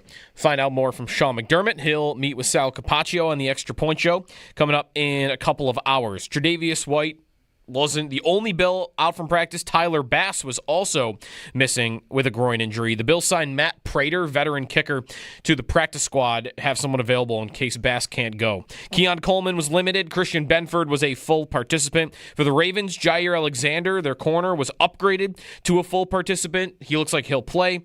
Isaiah Likely's not going to play at tight end, and the fullback Pat Ricard was missing at practice for the second day in a row. Barnes Firm Injury Report is brought to you by The Barnes Firm. Injured? For help, call 1-800-8-MILLION.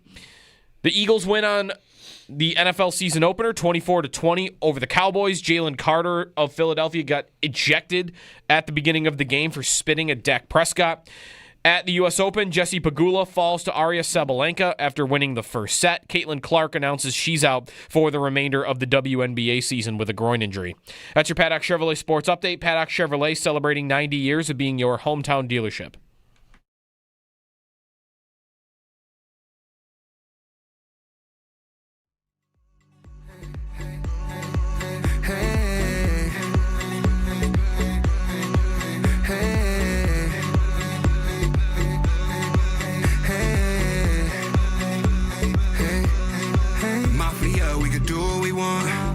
One last time for the Ralph right now, we could do what we want.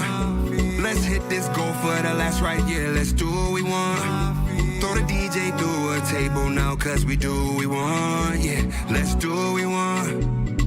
You just got ready for a Bills tailgate. Hair done, makeup done, nails blue and red. It is something special about a Mafia, babe. Making sure they look their best for number 17. Bills, So this is Bills, I'm repping the Buffalo Bills. This is Dom Brown. You may know him. Dom sent us a bunch of his new stuff. Got some new stuff dropping tomorrow. It's on YouTube, Dom Brown. Bills Anthem, bunch of great stuff. So thanks, Dom, for sending it along. Everything's coming back. Vibing the tailgate. Ready to get to a tailgate. Can I tell you something that happened yesterday? So it's back to school season, right? Mm-hmm. And people take pictures, kids, little blackboard says, Johnny, first grade, first day, blah, blah, blah, or Susie, blah, blah, blah. Yep. So in the family group chat, we've got all my nieces and nephews. They're all young, like 4, 3, a lot of pre-Ks and a couple older. So a lot of pictures of kids, the little sign that says first day school, first day school, first day this, first day this. And my father-in-law sent him and our two other buddies at the tailgate holding up at the sign that said September 4th, first day tailgate, because the campers are there. The campers are parked, and we're ready. And he sent that picture holding up the sign that said first day tailgate, and it killed me. So we're ready. We are ready. Weather's going to be perfect for it, too. Yeah. No flyover. Do you like a mid-afternoon, late afternoon, evening tailgate? How's the 8 o'clock tailgate? I like anything. Any tailgate you tell me hits like 50 degrees. Yeah. I mean, you just can't do better. Bills tailgate, it's going to be a high of 64, looks like. Okay. And then as we get into 58 degrees at kickoff, come on, let's go. No, there is a chance of a passing shower. Get out of here. I heard on BEN on the way in. I'm just saying. A passing shower. A chance of a passing shower. So if I protect one person from getting wet right now, maybe bring it. Put it in the car right now. Bring it up. During the tailgate or during the game? Tailgate. Chance of a passing shower during the tailgate. Okay. Bring a poncho, throw it in the car, whatever. Okay. Just saying. There's no harm in that. Just throw it in the car. It's just like golf. If you bring your rain gear, it won't rain. So just bring it, and then it won't rain. You just keep one in your bag? Rain gear? Yeah. No, what I usually do in my golf bag is I open it up and I find a quarter zip that's been there for 8 months. Oh, hey, look at that. That's where that went. I lost it. Yeah. All right, 803-0550, our phone number.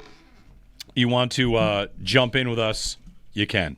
Meanwhile, it's the Super Great American Football Friday Frenzy. That means it is time to go around the league and talk about the other games of Week 1, how they matter, why they matter, all that good stuff here on WGR.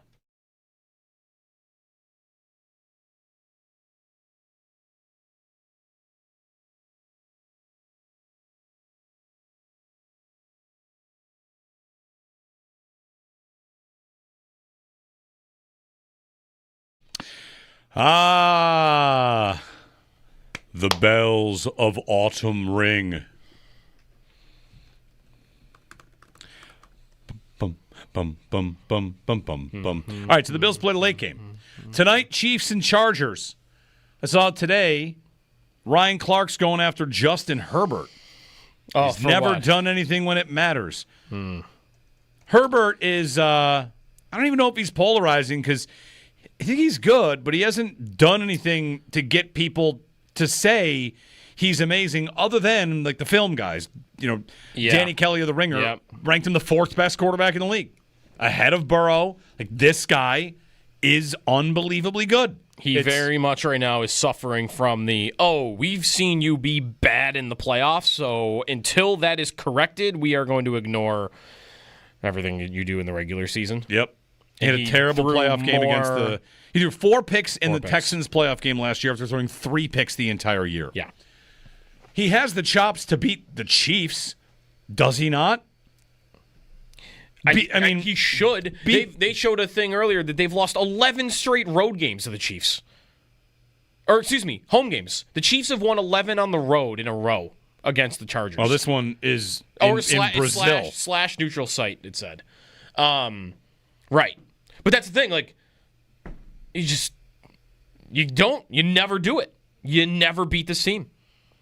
And he performs well in some of them. I remember a game 2 years ago where he took a huge hit. Guy couldn't breathe. He had cracked ribs, and he threw the most gorgeous pass of the season to set them up to tie the game. And then I think they left too much time on the clock, and Kansas City won by a field goal. Shocker. That's usually how it goes. Shocker. That happened, huh? Yeah. Well, tonight, Travis Kelce, Patrick Mahomes, Xavier Worthy. This is the beginning of the end for his production. Let's rank the Chiefs by how annoying they are. All right. 1. Mahomes. 2. Does it have to be Kelce? Doesn't have to be. Who else would it be? I like Andy Reid. Kelce. All right. 3. Is that it?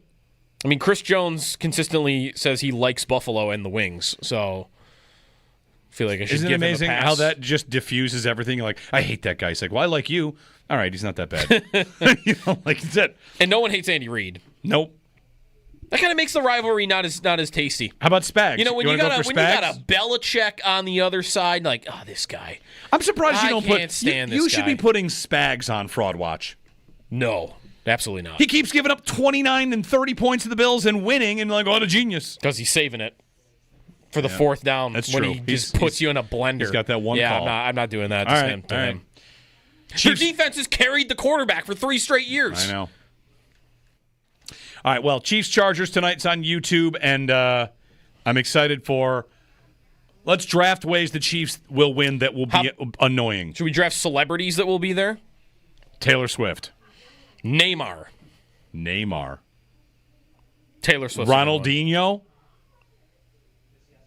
Maybe this isn't a good game. We're start naming soccer players from Brazil. You know what a good what celebrities will be there game would have been? The U.S. Open last night.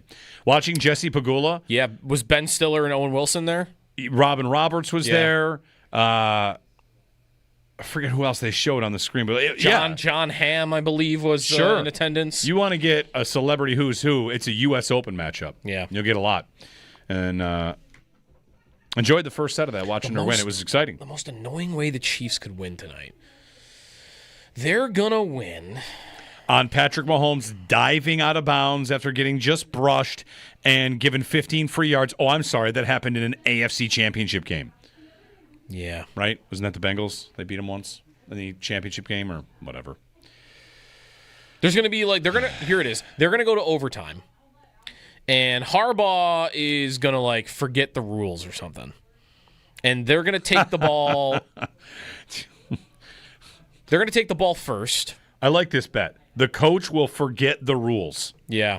This is the most annoying way the Chiefs could win. Yeah, the other coach forgets rules. Although it's harder now, because if you take the ball first, some would argue you should do that. I would always take the ball second, but... All right, enough about the Chiefs. All right. Chiefs and Chargers tonight. They're 3-point favorites, by the way, tonight. Also, don't forget our poll. Which would be better? The Chiefs continuing to lay waste to that division, or the Chargers becoming actually good and being a thorn on their side and entering the realm of the elite AFC teams? I don't remember where that ended up. It ended up with it'd be better if the Chargers just stayed down. We don't need another team at near the top to be considered serious. Right. It's Bills, Chiefs, Ravens, Bengals linger. If somebody actually came up in there and was good, it'd be harder.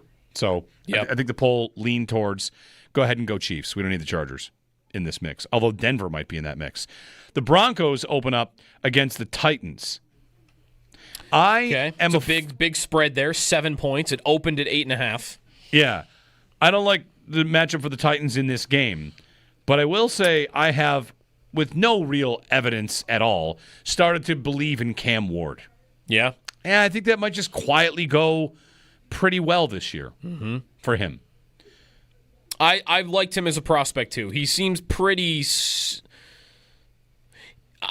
If I think of him about him in college, though, the weird thing that's happening is he feels like a pretty safe bet. You know, like he's going to be pretty good.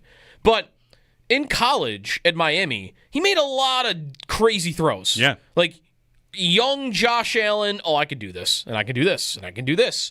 And not maybe always taking what's their hero ball stuff. And if he starts doing that, then that could be different, but... No, I like him too. I just don't think they're ready to win around him. Like Denver, that defense is going to make him. I think that defense is going to get him. There's not enough supporting cast around him, and that's maybe the best defense in football. That's right. I mean, it might be a slow week for Calvin Ridley on Patrick Surtain. Right. But Alec Ayamanor, if that's how you say it, I always struggle with that guy's name. He dominated Syracuse. Yep. With Stanford, he was good. 4th round pick, and he's a hell of a run blocker, so he's going to get on the field a lot. There's a rookie to stash in your dynasties. Yeah. He won the number 2 job, and he blocks his face off every play. So should we be rooting for Denver? This is kind of like the poll. Do we want Denver to win that division? Because if you do, root for them to beat the Titans. Yeah. Fair enough. Go Chargers, go Broncos. Yeah. Let's stay in the division. Vegas at New England. Sure. Root for the Raiders there. A real who's who here, this game. Amari Cooper retires. Just, hey, man, he was not saying anything. The last Bill to catch a ball in the AFC Championship game has retired. That's right. Man, that happened so fast. He had 1,200 yards in a 300-yard game at the end of the season, and then 1 year, and bam, it's over. Traded, washed, dead. Career over. Crazy. He's only 31. This is an early retirement for a guy who I looked up yesterday. He's one of 11 receivers in NFL history to have 10,000 yards through age 30. And just retire. And that's just it. It's over. Right. Like the other guys on the list are all like Hall of Famers. And then there's Amari Cooper who just, it all ended. You know, it really says a lot about him and where his skills must be because when he was here with the Bills, he said he experienced joy again. Right. Playing football. Maybe he went to the Raiders. Maybe he went, oh yeah, I remember. But I remember what this is like. This is not fun. I don't want to do this. Well, if you were going to take the cheapest deal possible, you'd say, I loved it here. I experienced joy. Can I come back? And the Bills are like, we're good. Is that how that went? Maybe he's making himself available in case they want him midway through the year. Although Gabe Davis might have just took that spot from him. You're saying you want to run waivers in the former Bill, future Bill draft?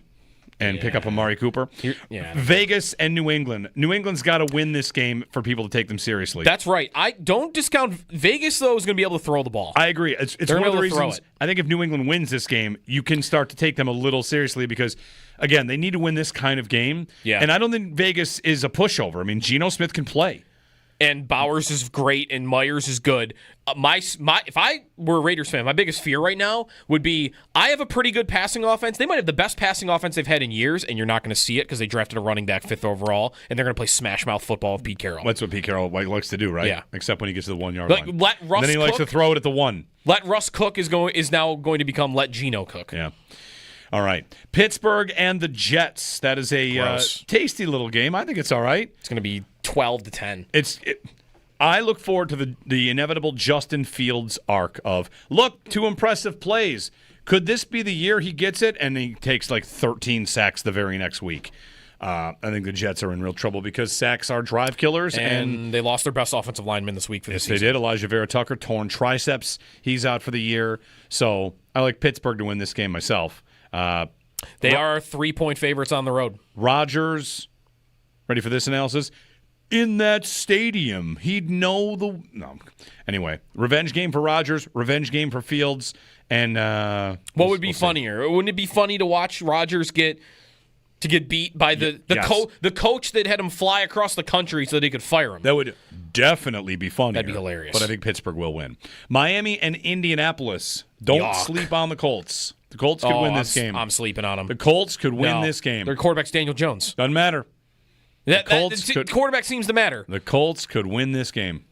What's the spread? It's like half a point. Point and a half in favor of Indy. I'm on Miami in this game. Okay. I know everything's negative about them right now. They didn't vote Tyreek Hill a captain, and now there's a thing. There's a thing about that because the players apparently don't trust him anymore.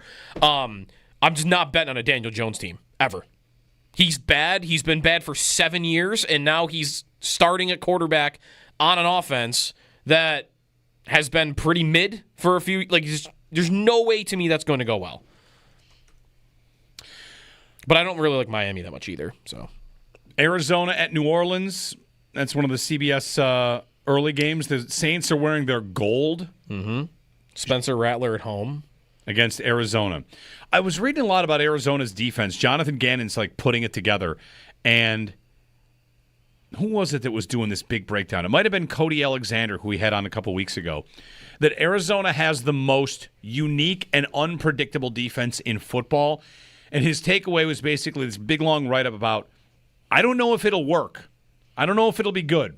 But they're really trying stuff. And there will be games where if they get it to click, that other teams are going to be just really put in a blender. Like, Gannon is a good defensive mind, and what he's doing in Arizona is different. So I'm not qualified to exactly say what it is, but there's just I read something about the Cardinals. There's my takeaway for you. Detroit at Green Bay in a CBS late game. That's Nance and Romo.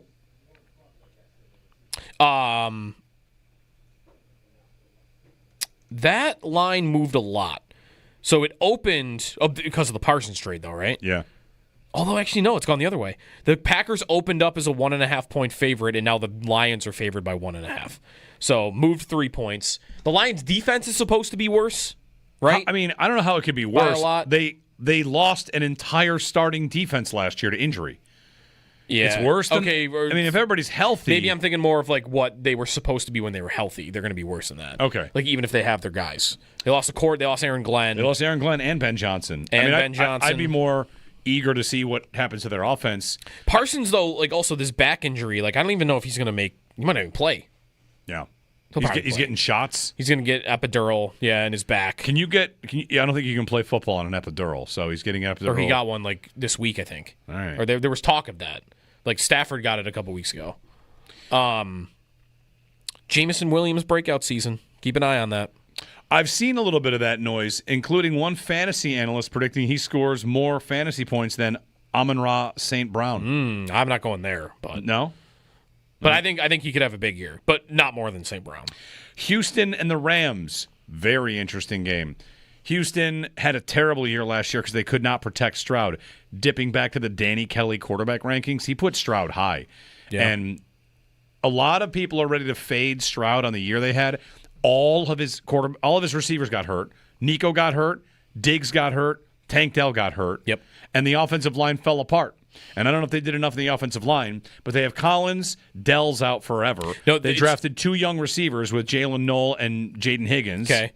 This game, I feel like, is have fun doing it with just Nico Collins. Yeah. You traded Laramie Tunsil away. Like, he was your best lineman. Mixon's out. Chubb's starting, and everyone says looks terrible. And Christian Kirk is out in this game. So it's Nico Collins, a bad offensive line, a bad running back, and 2 rookie receivers. Good luck. I don't know how well it's going to go for them. Now, on the other side, though, the Rams, they are going to run. I think they're going to run the ball because they have a quarterback that's got a back injury right now that's one bad hit away from maybe retiring, and that defensive line is arguably, one of the 3 best in the league? So I don't think they're going to want to put him at risk. I think it's going to be low scoring. Like the over-under in this game, I'm on the under because I think the Rams are going to run it, and I think the Texans won't be able to move the ball. I don't know where I just thought of something I also saw this week. You see Tony Romo and Matt Ryan talking about the age-old question. What would you rather have as a quarterback? A great offensive line or elite weapons? Oh, I did see them say this. And they asked Matt Ryan and they asked Tony Romo, what would you prefer? Yeah. Elite offensive line or elite weapons? And they disagreed. Yeah. Ryan said elite weapons. Right. And Romo said, give me the line. So yeah. That was interesting. All right. Giants and Washington. You're on the Giants here. I'm on the Giants. I think the defense is great. I think Washington was exciting. Maybe a little mini sophomore slump. The roster is really old. The Giants? No, the Commanders. Yeah. Eckler and McLaurin and Deebo Samuel, and they brought in. They're the team who acquired Tunsil, and he's good. It's just there's so much age, and I think the Giants are going to be keeping scores really down, and that's a huge spread. It's 7. I wouldn't pick them to win. I just think that game will be closer than people think. How bad's the offense going to be with Russell Wilson? Will it has to be like, can they be what Pittsburgh was on offense last year? Sure. What that is, I mean, Russell Wilson didn't have a bad statistical season. It was okay. And now he's got neighbors. Yep. Just be that and have a top 5 defense, and you're going to be in games every week. Yeah, maybe. I wonder if they'll go to Jackson Dart at any point, but yeah. How do you have a decent statistical season on a bad offense or an offense that doesn't really impress anybody? I mean, Wilson had 16 touchdowns and 5 picks. Right. Which is not bad, but he just takes a million sacks. Yeah. That's it. Right. Like, it's the new era of the NFL where we're still kind of treating interceptions like that's the killer, and sacks are drive killers too. Yeah. That's why Mahomes, Allen, Jackson, Daniels, Hurts. I mean, Mahomes and Allen have been the 2 best at avoiding sacks, and that is Allen's greatest superpower. And Mahomes took a step back last year, so like at this point, Allen I think is the best at it. Yeah. Well, how do the Bills, without elite weapons, manage to have an amazing offense? I mean, their coordinator is obviously great, their line is great, but they don't have drive-killing plays from their quarterback. Right. And these middle teams do. It's the thing about Allen, like maybe the second stage of his career, he becomes still mobile, but not as good at eluding sacks. Yep. And then they feel like, all right, we're going to have to get better weapons because we got to dig ourselves out of holes for negative plays. I mean, he just doesn't have negative plays. That was the story of last year. All right, more games that are coming up this week. Tampa and Atlanta. This is low-key one of my favorite games this week. I just want to see Michael Penix and see what that offense does. I want to see him rip the ball to London. You know me. I love Darnell Mooney. He's questionable. I don't know if he's going to play.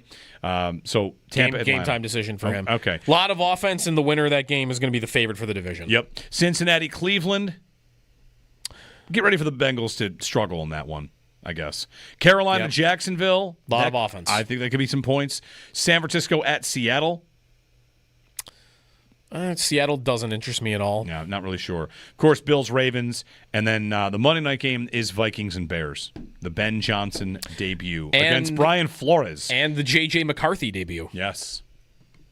All right, that's your Super Great American Football Friday, friends. We'll get a call in, and we'll try some new food at the stadium. They're bringing us food. Because if there's one thing people love, it's hearing people eat on the radio. Yes, we're going to get right in these mics. No, we won't do And that. we're just going to be chewing. But we're going to get you some information about where to get the new food items, what's available. I'm still remembering last year that Matt Milano sandwich. Remember that thing? Holy cow. Yep. I came in, I wanted a bite. I ate the whole thing. Break time. Food next here on WGR on a Football Friday.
maybe the biggest change we're going to see is how much Jackson Hawes is going to be used instead of Alec Anderson, or how they kind of juggle that, because the Bills, of course, like their heavy sets and their extra offensive linemen.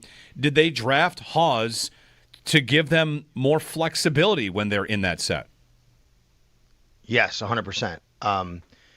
Jackson Hawes, to me, is going to be the new Alec Anderson. And this is not anything new. We've talked about it since he was drafted. What does that mean? Well, instead of the Bills having a guy go in and say, I'm eligible, and the referee says, number 70 is reporting eligible, and everybody knows that they have an extra lineman in, and he's a very good blocker and he can block. Now the Bills don't have to have a guy go report because he's wearing an eligible number.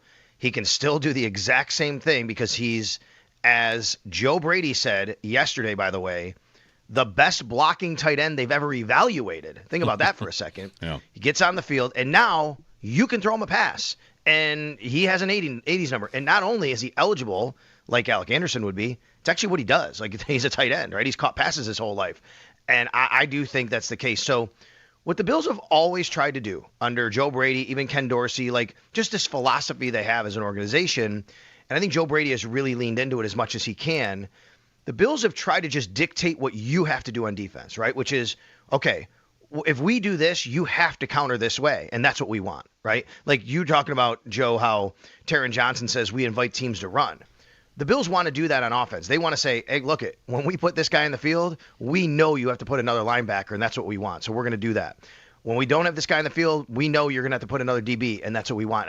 I do think that, and I'm wondering if we even see like 3 tight end sets with Dalton Kincaid, Dawson Knox, and Jackson Hawes.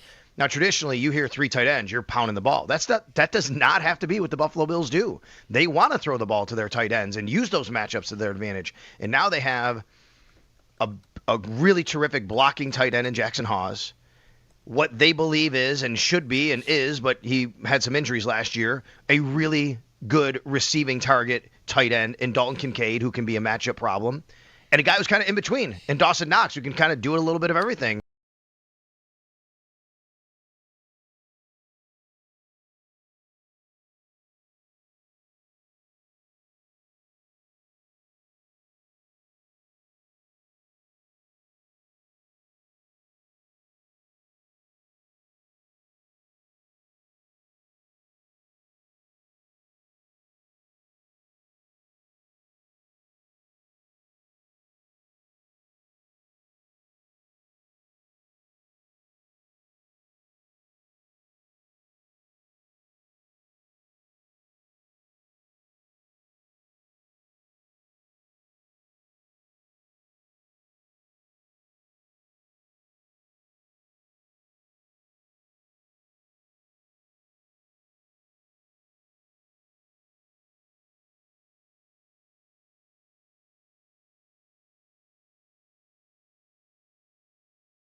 Yeah.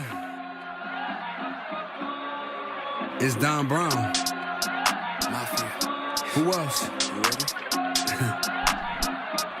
Yo, it's a Bill City. Yeah.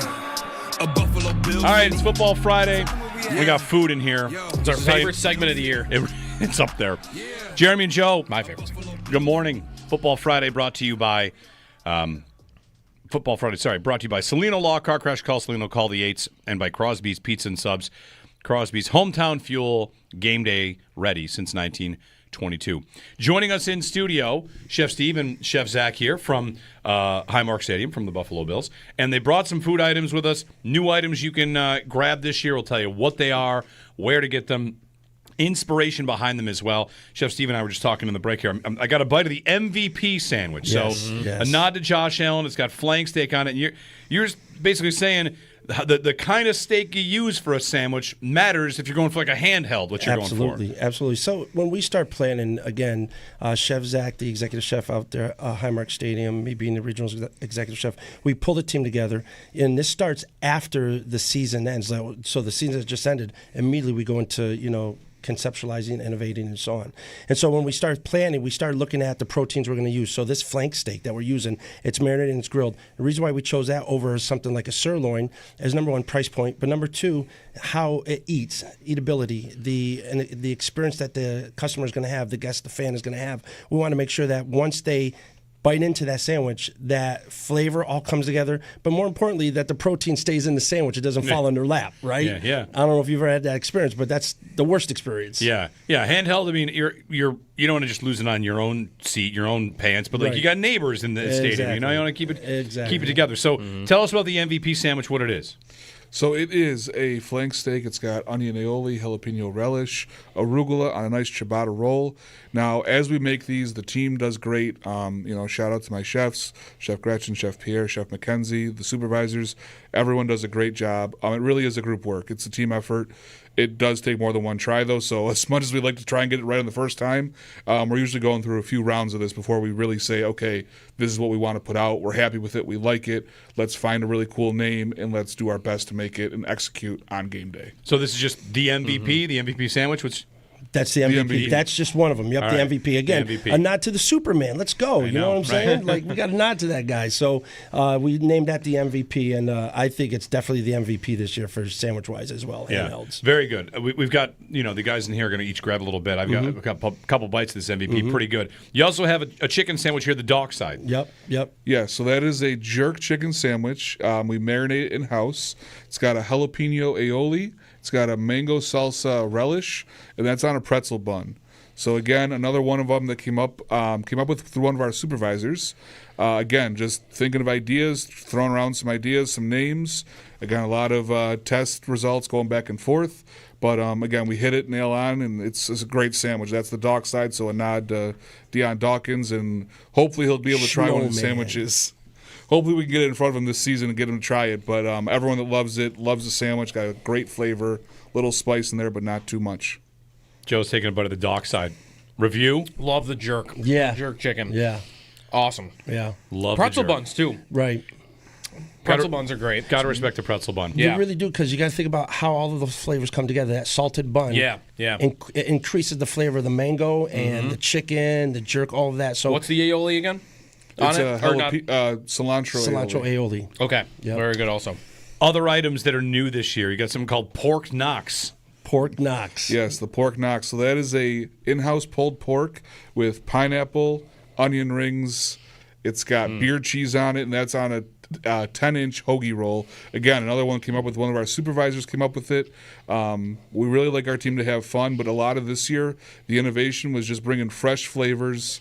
Break the mold of this typical stadium food of it being fried food. There's a lot of flavor and fun we can have with good flavors and different experience for the guests. Are there days where you guys are just in the lab, like just trying like a million different flavor combinations? Absolutely. Yeah. Absolutely. Most of our week, I would say, is that.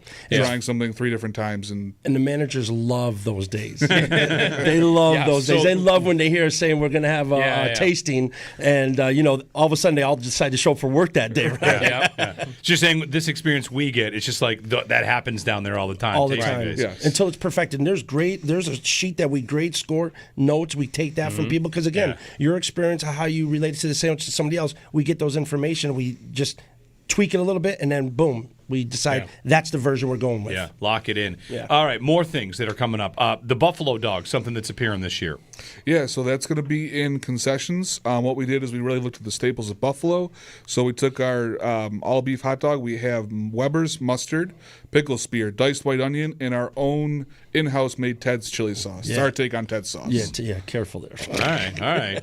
It's amazing. Very good, very good. So the Buffalo Dog, that's going to be the same all the time. You get some items, though, that do change based on the opponent, based on the week. So Baltimore this week, we got the Battle Boats, these waffle fries. Yes, sir. So this is going to change every week. And this is a playoff of, because I oversee KeyBank Center as well. So, they have a phenomenal hot dog game. I don't know if you know how invested we are in hot dog. Yeah, no, we are. They do a phenomenal job over there, right? Yeah. So last season, we started to take the idea with the Battle Boat, which, again, this even was developed out of a kids' day at the headquarters, which is a long story. But so every game, the opponent will have their side, which is, the losing side. The winning side, of course, being the Buffalo side. Sure. So we have Baltimore, which is going to be a salmon BLT on one half, right? And then we have basically like a lazy pierogi on the other half, the Buffalo side. So you got your horsey sauce, Weber's mustard, you got the caramelized sausage with the onions, and then savory cabbage over the waffle fries, and just,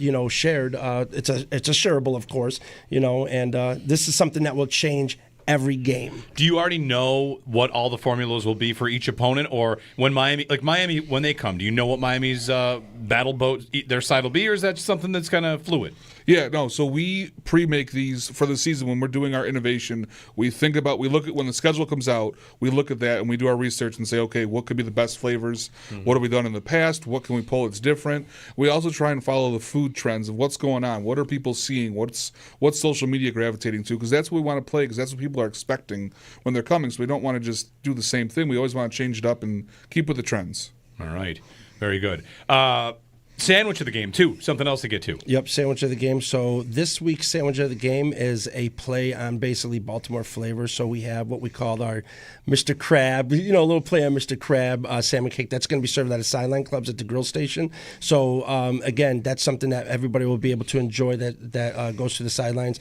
And keep in mind, a lot of these destinations, we're learning the patterns of what people like, and we're trying to push them out into other destinations. So it won't be just in concessions, or it won't be just in premium like a club or suite. We're trying to push these out also everywhere, so everybody gets a chance to try these dishes. So someone listening now thinks they want to try this flank steak sandwich, the MVP. Where can they find that? Right now, just a Miller Brew Pub. Okay, Miller Brew Pub for right now. Yep. But we're trying to find the patterns and the purchasing of what people are doing, and we might start tweaking it out into others. So Miller Brew Pub, all know, is in the concession bowl, so it's easy for most of our guests to get to. Okay. The Battle Boats? Battle Boat, again, that will be in Miller Brew Pub and in sideline clubs. Okay. Correct. Yep. Okay. All right. Buffalo Dog?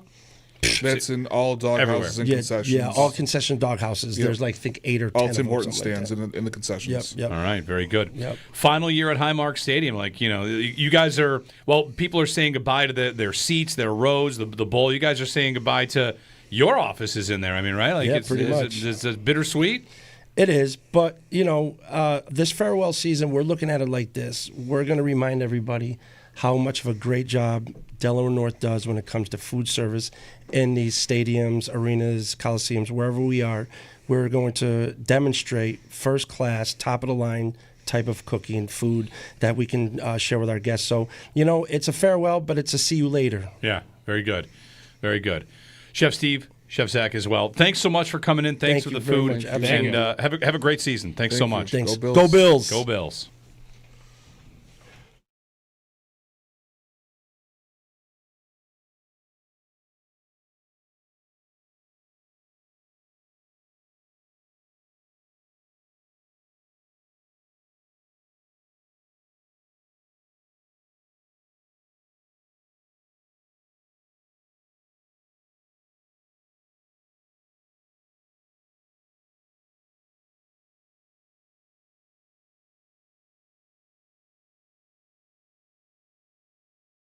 Entry this year, any new policies? Sometimes things come down from the league. Sometimes it's a team change about gates or points of entry. What should fans know about that for this year when they're walking in? Yeah, guys, pretty similar to what we've seen in the past. Last year, We did add some new walkthrough magnetometers at our gates 5 and 6. This year, we're adding those same new walkthrough magnetometers at gate 2, and we'll have some, spaced out in some other areas. So we're using these as our kind of dry run, test run before we head into the new stadium. But these are called CHEA open gates. They really expedite the fan entry process. It's a little more efficient, obviously a lot safer for fans, more efficient, gets them in a little bit quicker. They don't have to take as many items out of their pockets. They can walk through the magnetometer with their bag. It'll scan and take care of their bag entry. Bags may still need to be checked, of course, but really expedites the process, and we're excited about that.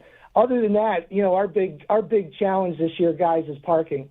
We lost almost 1,000+ spaces because of the construction project this year, and we've worked really hard to offset the loss of those spaces with the Erie County, with ECC, even with our parking partners, Premium Parking, the Sheriff, DOT, et cetera. We worked with a lot of different folks to try to add more spaces back, and we're doing that. So we're going to have a lot of additional parking spaces at ECC South.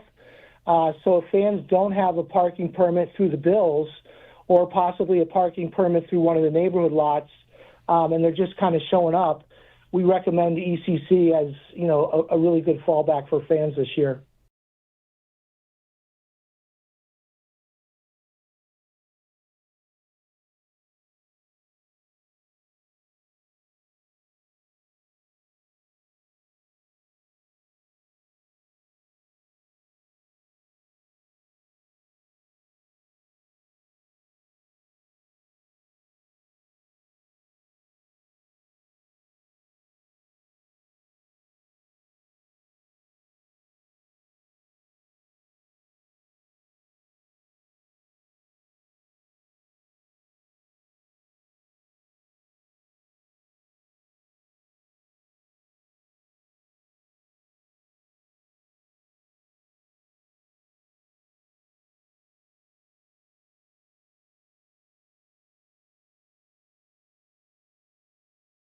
Maybe the biggest change we're going to see is how much Jackson Hawes is going to be used instead of Alec Anderson, or how they kind of juggle that, because the Bills, of course, like their heavy sets and their extra offensive linemen.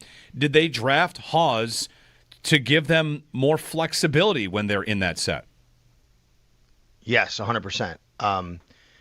Jackson Hawes, to me, is going to be the new Alec Anderson. And this is not anything new. We've talked about it since he was drafted.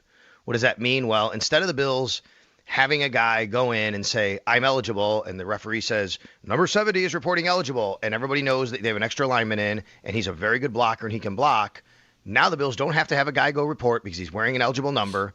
He can still do the exact same thing because he's, as Joe Brady said yesterday, by the way, the best blocking tight end they've ever evaluated. Think about that for a second. Yeah. He gets on the field, and now you can throw him a pass. And he has an 80s number. And not only is he eligible, like Alec Anderson would be, it's actually what he does. Like, he's a tight end, right? He's caught passes his whole life. And I do think that's the case. So what the Bills have always tried to do under Joe Brady, even Ken Dorsey, like just this philosophy they have as an organization, and I think Joe Brady has really leaned into it as much as he can, the Bills have tried to just dictate what you have to do on defense, right? Which is, okay, if we do this, you have to counter this way, and that's what we want, right? Like you talking about, Joe, how Taron Johnson says we invite teams to run. The Bills want to do that on offense. They want to say, hey, look, when we put this guy in the field, we know you have to put another linebacker, and that's what we want, so we're going to do that. When we don't have this guy in the field, we know you're going to have to put another DB, and that's what we want. I do think that, and I'm wondering if we even see like 3 tight end sets with Dalton Kincaid, Dawson Knox, and Jackson Hawes. Now, traditionally, you hear 3 tight ends, you're pounding the ball. That does not have to be what the Buffalo Bills do. They want to throw the ball to their tight ends and use those matchups to their advantage. And now they have a really terrific blocking tight end in Jackson Hawes. What they believe is and should be and is, but he had some injuries last year, a really good receiving target tight end in Dalton Kincaid, who can be a matchup problem. And a guy who's kind of in between, and Dawson Knox, who can kind of do a little bit of everything.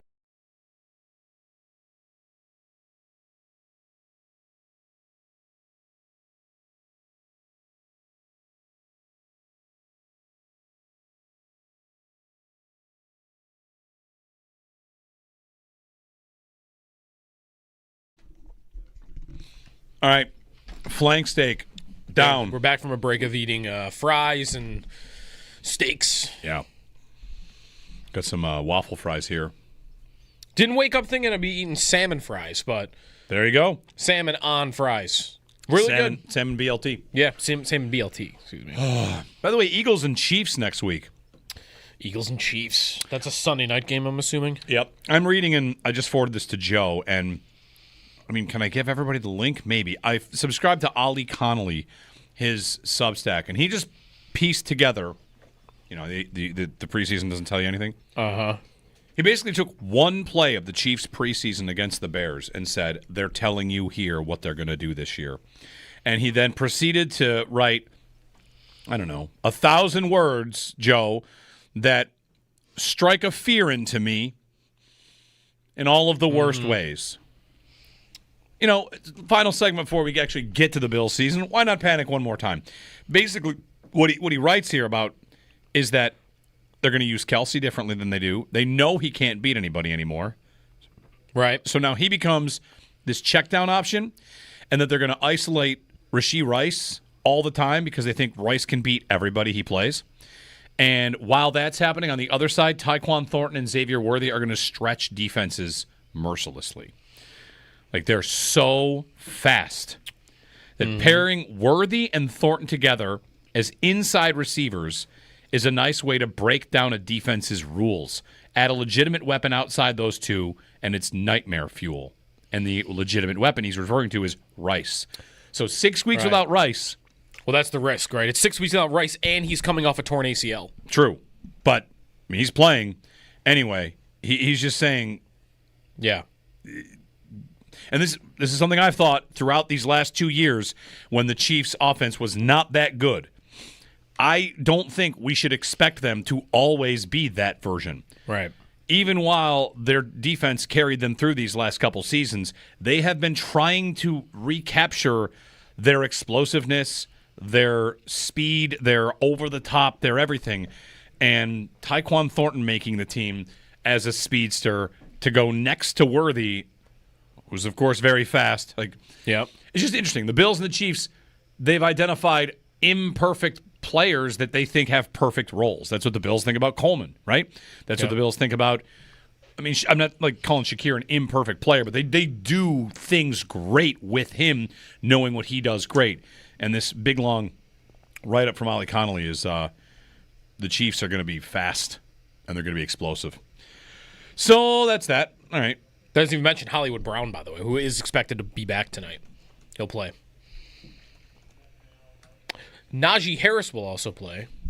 There was some back and forth about who would start at running back for the Chargers. It's going to be Omarion Hampton, I guess. Harbaugh said that yesterday. But Harris is going to get a good heavy dose, right? Yeah, he's expected to be involved. Okay. Even though he didn't participate in any of training camp or the preseason or anything. Yeah. So Monday... he's also not that good in the first place. Who, Hampton? Harris. Oh, Harris. Are we sure Hampton's really good? Or is he just the guy that most resembled a bell cow back coming into the league going to L.A.? Pretty much. With Harbaugh, people thought honestly, is Hampton the next Najee Harris? Wasn't that why Najee got drafted so high? He could be. Najee was first-round pick going to Tomlin. He's going to get the ball a lot. He was never really that good, but he did get the ball. Well, maybe this is more of a fantasy point than anything. What did Harris do? Harris was not really that good. He was fine. He got volume. Right. So what's his career so far? 4 seasons in the NFL, 4 1,000-yard seasons. And he's minimum 6 touchdowns every single year. Yeah. And he hasn't really been that great the whole time. It's just when a team drafts a guy that high, they're going to use him at that position. What else? Chargers and Chiefs tonight. I'm going to watch it outside. I can't wait to watch this game outside. Anything? Got my TV outside. Elite season. What's the temperature tonight? It's got to be in the 50s. Hit me with what? I'm going to watch this game. Is there any college football game this weekend worth watching? There are a couple. Real quick, though, there's a wind advisory in town today, so be ready for that. It's going to be sunny, but wind gusts up to 40 miles per hour later today. Quick PSA, we are going to be live for Buffalo Bills pregame 3 to 7 on Sunday. Go over to the WGR Sports Radio 550 YouTube channel to watch our pregame coverage with you guys and Nate. Yep. And then we'll also be live on Monday after our show with the Extra Point Show with Sal Capaccio. Oh, are we streaming Extra Point Mondays? Extra Point on Mondays as How well. about that? The Extra Point Show starts to stream as well. Yep. The best college football game of the weekend featuring 2 ranked teams. I'm still looking for Michigan it. and Oklahoma tomorrow night is it. That's it. Okay. There's nothing else. All right, folks. Talk to you Monday. We'll talk to you Sunday, too. Enjoy your weekend. Northtown Automotive Extra Point Show coming up. Sal Capaccio expecting Sean McDermott, sometime between 10:45, 11:15 neighborhood. Stay tuned.